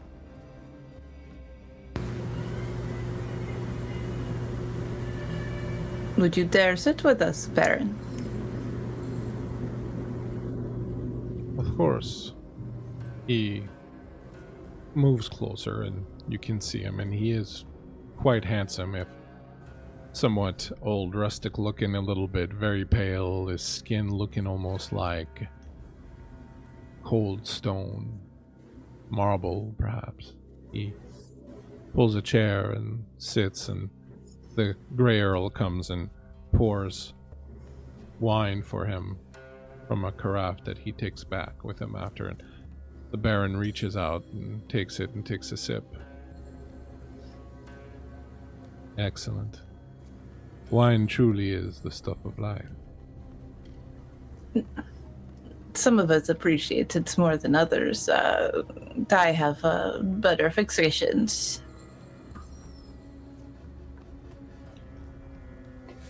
Where might your friends be? Perhaps powdering their noses. I believe that's what you were just talking about. No, I think that they might be perhaps examining your fine library.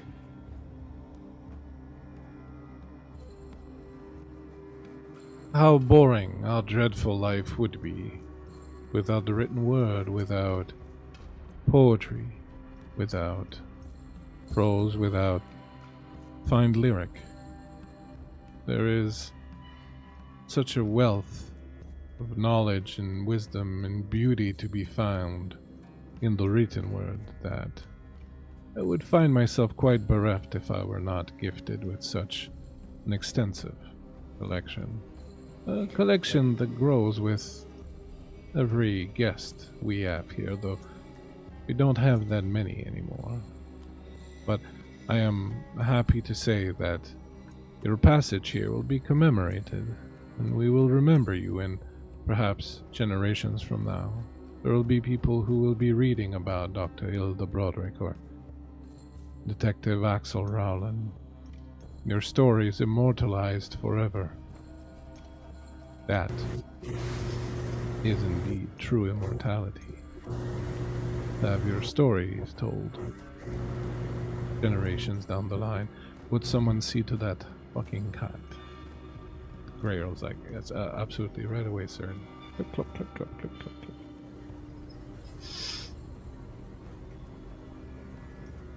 Might I ask who your favorite author is? I am myself quite fond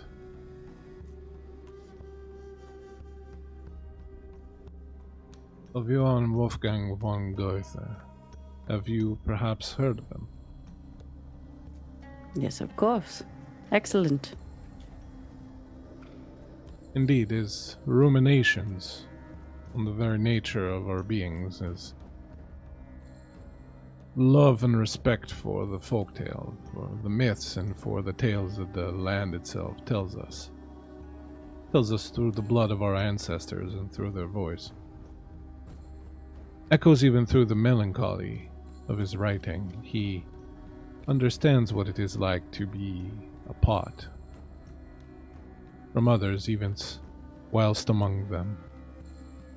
There is much insight to behold there for those who feel they are perhaps different.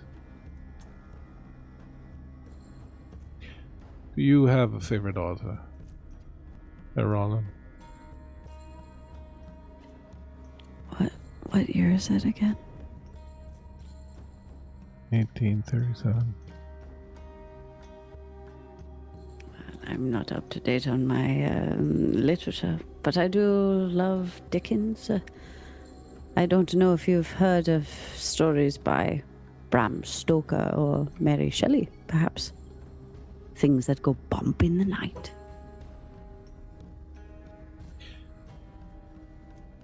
I think you'll agree with me Mr. Raulin, that so many of these stories turn out to have a little bit more than an ounce of truth in them. You remember this Bram Stoker? He came to visit these parts some years back. I believe he took many of the stories of these parts with him and became quite famous for writing of them, embellishing them, of course, with fantasy.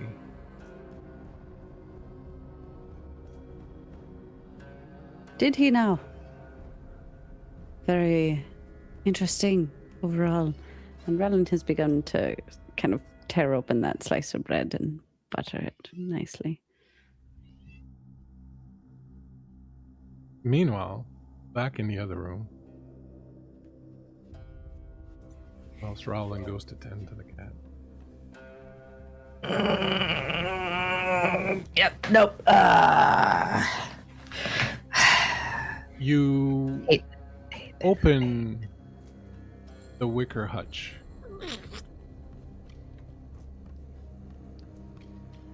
Nothing happened. Okay. Can I pull the effigy out of its little cage? Yeah. I would like to do so. As soon as your fingers touch the effigy, you hear echoing through the hallways a scream, a woman's scream.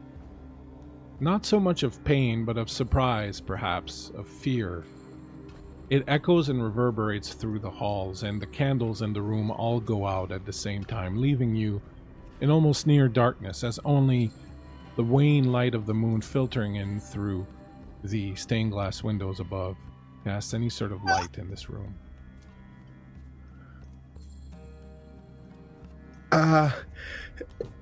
Miss Elizabeth, it would appear something bad is occurring. Are you alright? Yes. Do you remember what I told you? To run. Yes. I'll do that now. I think Gabriel just starts to book it the other way. What about Elizabeth? Just out of curiosity, storyteller, the scream, did it perchance have more of an elderly warble to it? No, it sounded quite young, actually. Shit. Okay. In that case, yeah, no, I'm gonna grab the effigy and I'm gonna grab the mortar and I'm gonna go. You run out, both of you, into the hall. I'm going to ask you to make me, one of you is going to make me a logic plus learning roll. The other one can help, which means that the other one will roll, and every success you get will give success. It will give extra dice to the person making the actual roll. So sort that out amongst yourselves. But let's see if you can find your way back through the maze of corridors. I'm going to assume, Danny, that your logic and learning is better than mine. That would be a 7. Yeah. Yeah, no, that's way better. I am gonna take another troll tooth. As will I. Come on. Hold on, Danny. You'll get to add some dice depending on how many successes Laura gets. Oh God, I thought I was adding successes to my. Got it. Yeah, no, 2 successes. You get to add 2 more dice. Okay. to the roll. Understood. So let's do this then.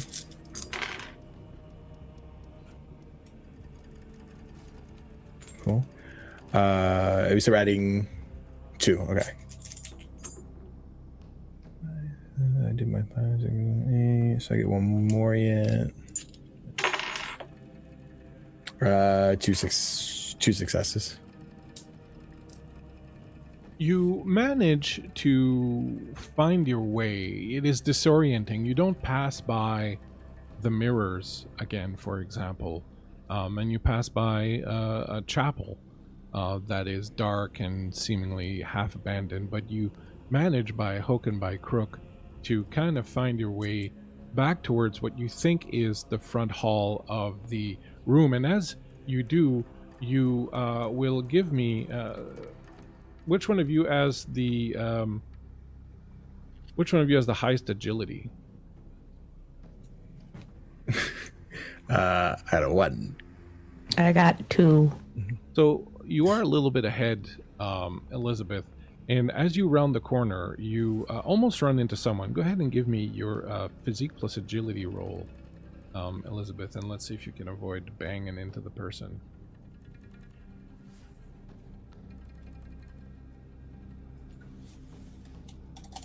Two successes? Excellent. At the last moment, you see coming around the corners in front of you is Martin, the brother of Terizia. And as he sees you, you kind of pitch yourself to the side, and you feel the effigy in your hand roll out. And you see it go in the air and sort of go end over end. And as you're straining and to avoid Martin, he sort of skids out of your way also.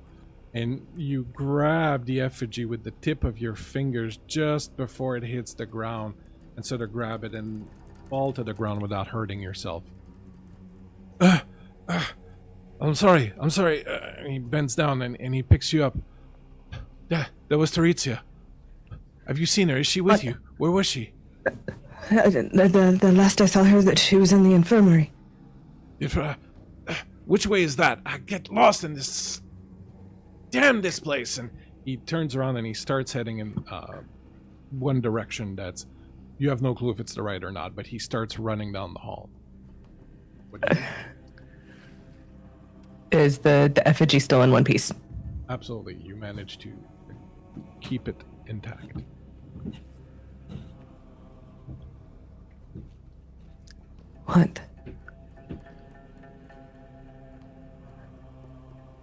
What do those two have to do with Baba Yaga?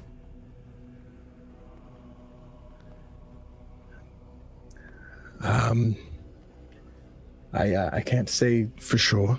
However, we might have caused enough problems in this corridor for the evening. Perhaps we should make our way elsewhere and compile information. We're late for dinner.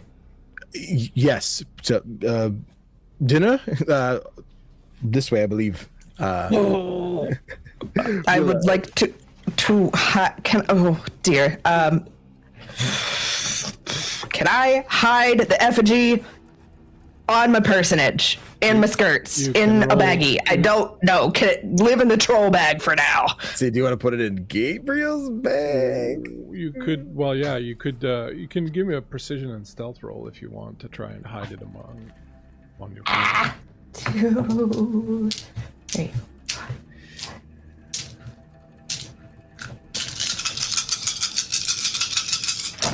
If you wanted to make sure it was really well hidden, you would have to ask someone. Yeah, no. I think I'm gonna have to push, because that was a success. So with a success, you managed to hide it. It's just going to be easier for someone to find it. Mr. Silva?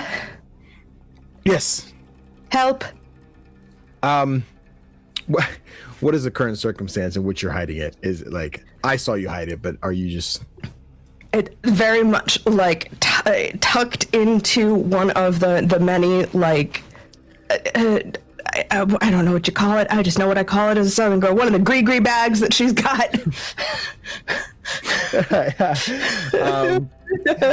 Director, how big is this thing again? Like, is it like not side super bag big. size? I would say that it's like maybe a little bit bigger than Buford here. Okay. Buford. Hey, Buford. I mean, perhaps Isaac, scoot over if you like to just drop it in the bag. Oh. Yeah, He grabs it, take he its tries teeth. to bite it. No, stop. Isaac.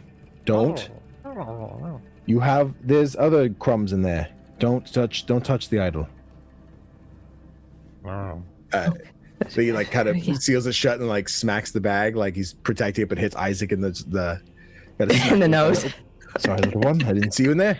That should be well hidden.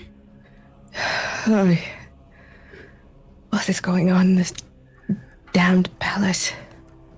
I don't know, but it's invigorating. There's so much excitement. This is the look that you get. What? Am I wrong? Perhaps you've experienced, well, not perhaps, you've definitely experienced more than I, but for first time occurrence, roaming around a mansion and seeing all these... Mr. Silva, Yes. Mr. Silva, may I remind you that part of the issue that we are dealing with is a potential world-ending cult. I wouldn't necessarily call that invigorating. Well,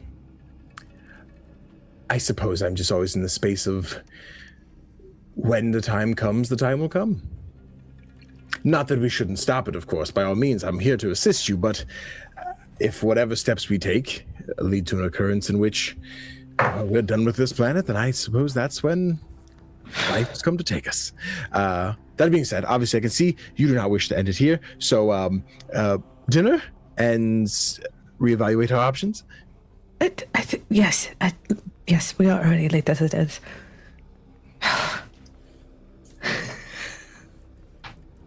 Are you lost?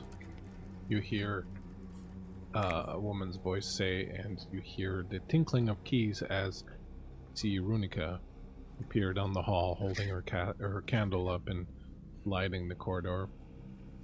I can help you if you wish. Rejoin your friends in the dining hall.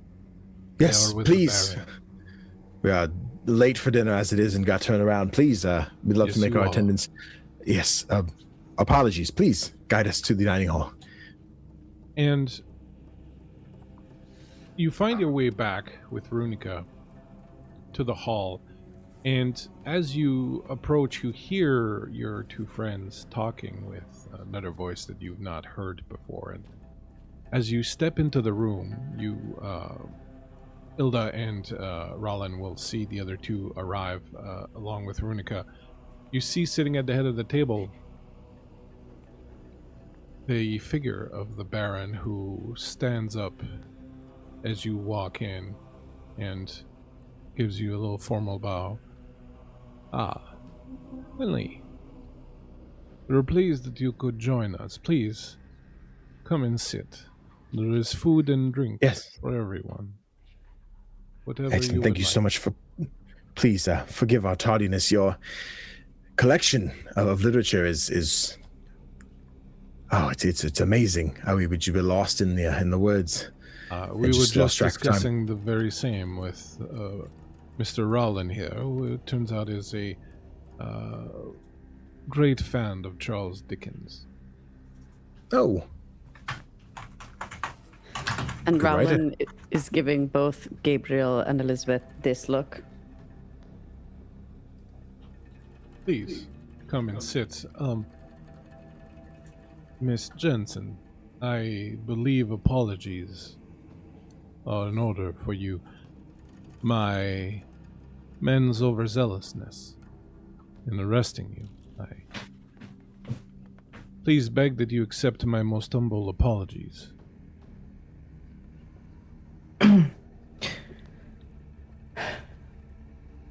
I suppose I understand your caution, Baron, but I have concerns of my own.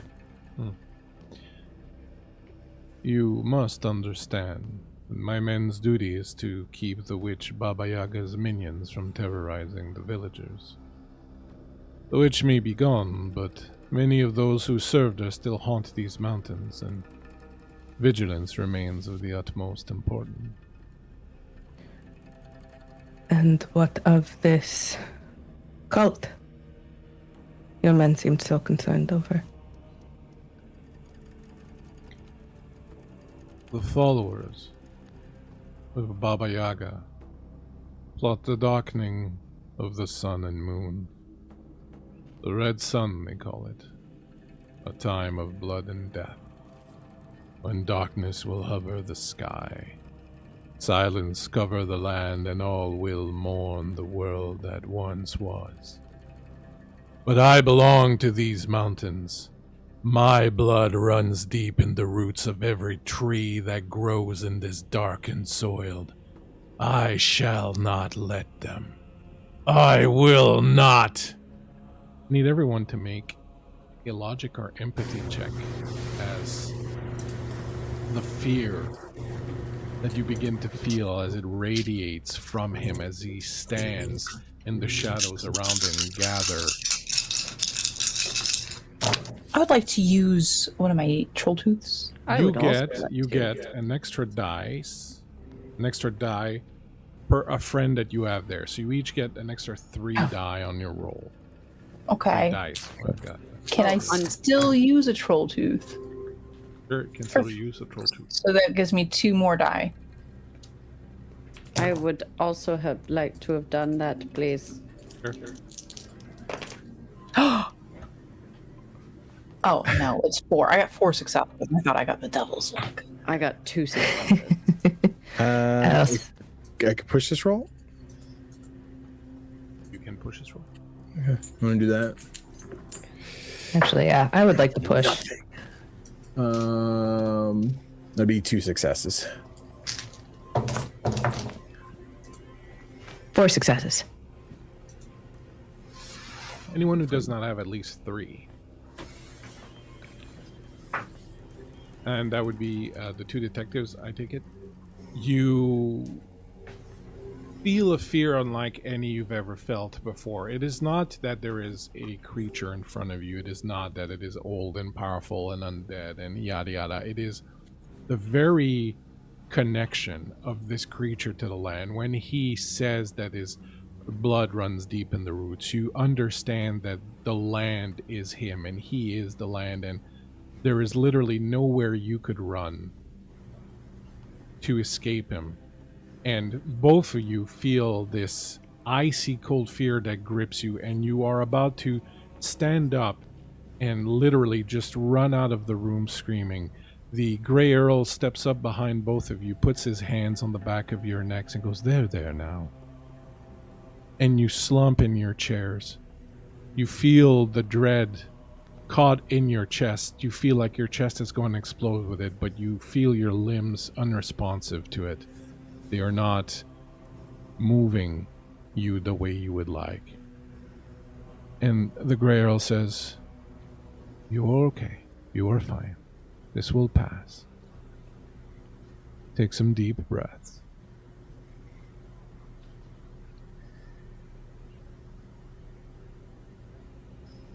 The Baron slowly seems to shrink.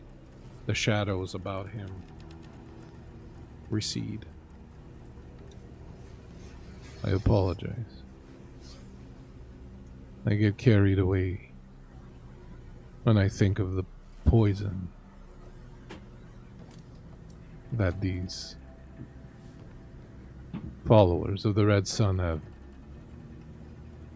allowed to seep into the land. You must understand that the witch and I have a long-standing enmity.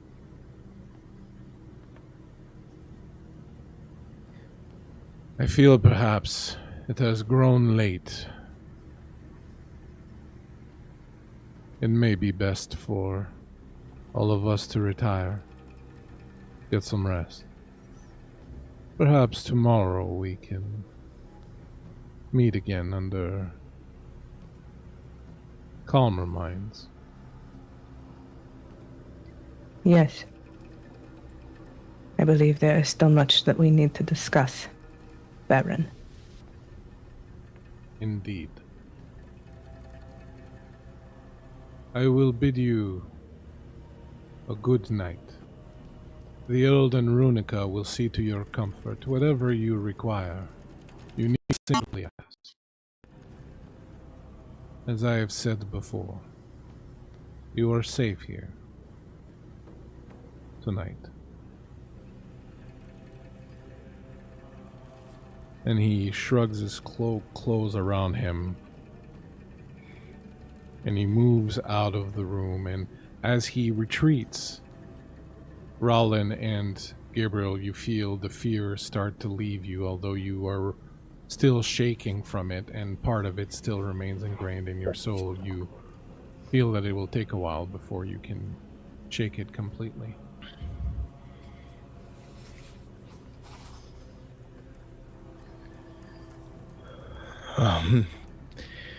Quite the Quite the welcoming host, is he not? Curious individual. This is some business we've gotten ourselves into, is it not? I would say so. Well, I fear our host may not be as aware of his land as he likes to think.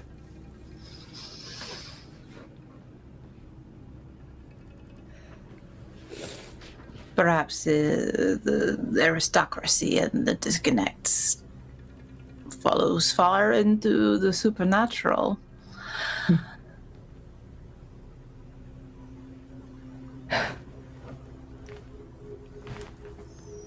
We should retire. Yes. That sounds like a wise decision. Hear footsteps running, someone getting closer. A moment later, Martin comes running in the room and stops when he sees all of you. What are you doing? What are you doing? She's gone. She's gone. He's taken her. He's taken Teresia. Who has? The Baron. I'm sorry, I'm confused. Taken her where? When did he? He was just here. He's taken her, I tell you. The monster has taken Teresia. He's long coveted her. I knew we should not have come here. I told her we should not come here. Monster. He's a monster. Baron. The Baron is hundreds of years old. He is an undead creature. I beseech you, please. You have to save her, and he comes to you, Raulin, and he drops on his knees in front of you. She would not have come here if it were not for her desire to save you. Please, you must find her. You must save her. Yes, yes. I grasp his hands in mine and pull him to his feet. Courage, man. We will find her, and we will save her, will we not? Of course. Yes. Yes. Certainly. Try. There's only one place. The Baron would go and take her with him. The ancestral castle of the Transylvanian lords of old. Braun Castle. In the mountains of Transylvania.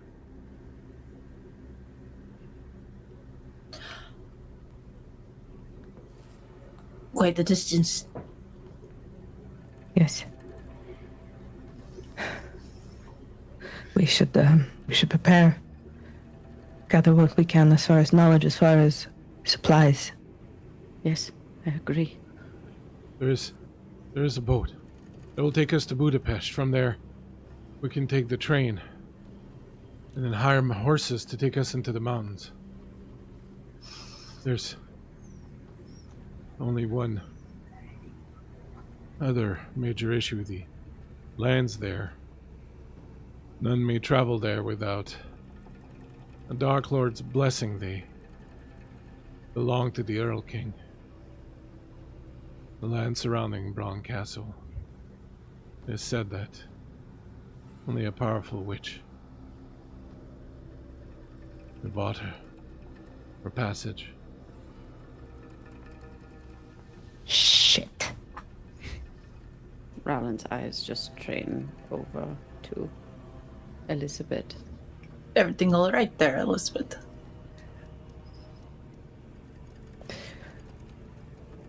We need to talk. All of us. Before we embark on this journey, there are some things that you need to know. Well, a private room.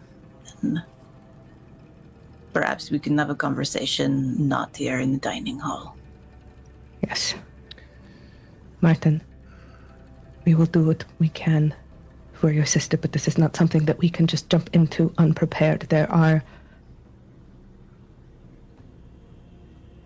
is a situation far bigger than all of this. But I do feel that your sister might be connected to it now. Please. Please, she's all I have left. Courage, man. Come on. Very good. No, it's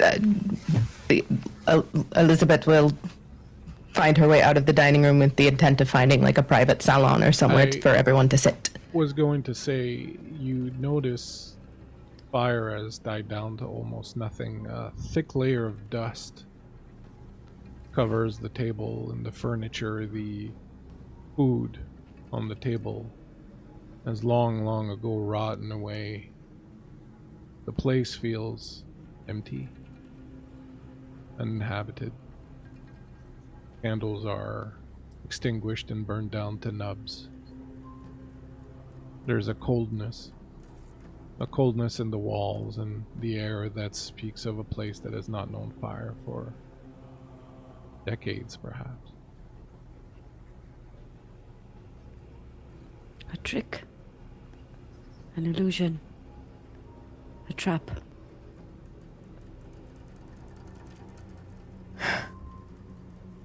Damn. There's no time.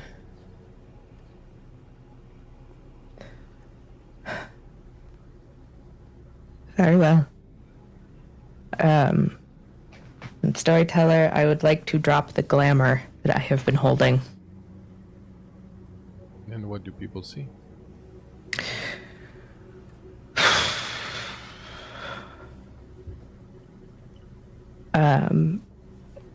Where previously stood a young woman of medium brown skin and dark hair streaked with white and lovely deep brown eyes.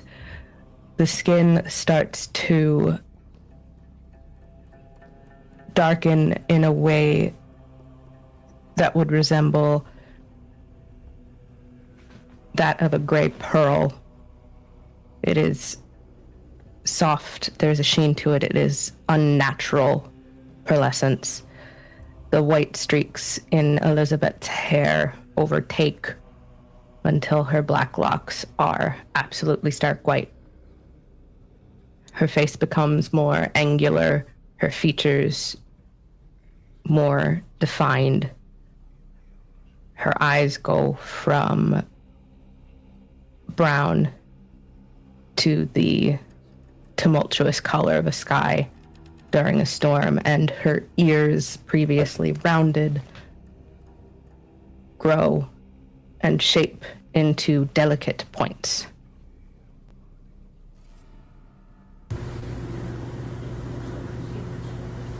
One moment, and Hilda takes out a little notepad and begins taking notes on this. How very curious. I would rather you did not, Doctor, if it's all the same to you. And why is that?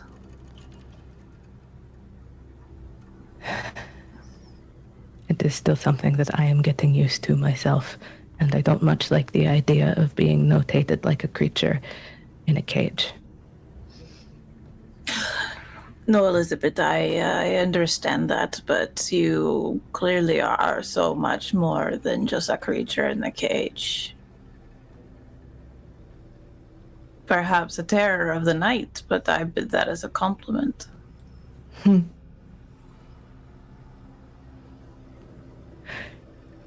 Mirkulfar.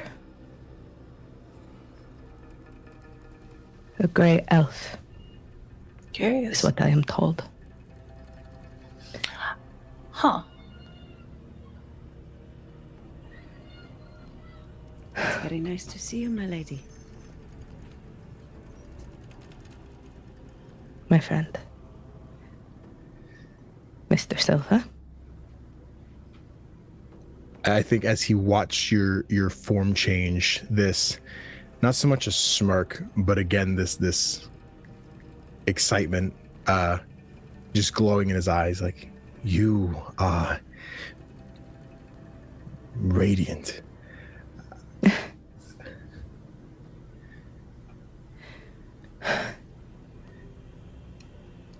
There's a lot to cover, and I'm afraid not much time. Suffice it to say, this Earl King is known to me.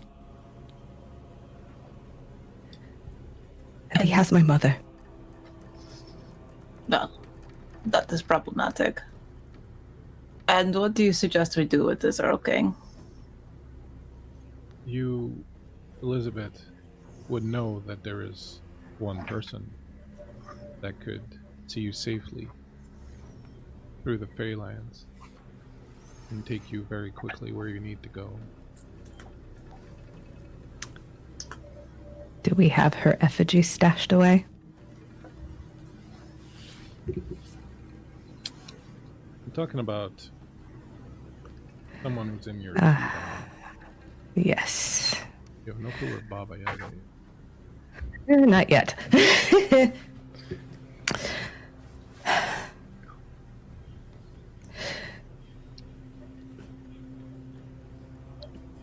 He is a formidable foe, to say the least. He is dangerous, he is powerful, he is very, very old. But at the very least, I may have a way to make sure that we can travel quickly and safely to where we need to go. Well, Then by all means, let's have out with it. And Elizabeth will pull a small satchel from her waist. It looks like a little bag, a little tea bag, in fact. And she'll open it and peer in and say, Bergamot, come and say hello.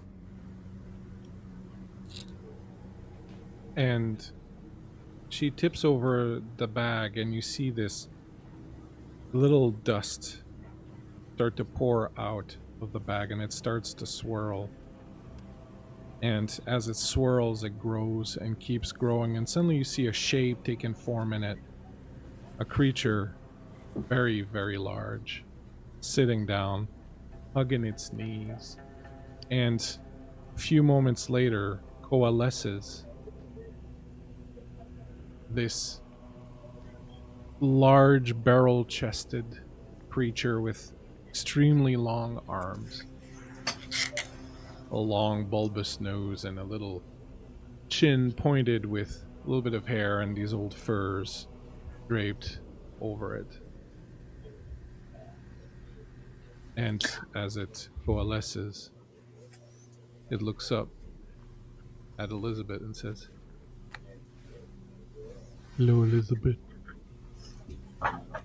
Hello, old friend. I need your missed help." you." And I you. How may I serve? We need to travel swiftly and with as little notice as possible. Bergamot knows the way. Come, friends. Come. We travel to the land of the fairies. And he stands up and unfurls his body and towers over everyone. And that, my friends, is where we are going to end tonight. I like Bergamot a lot. I love him. I will die for him. What a cast of characters we got here.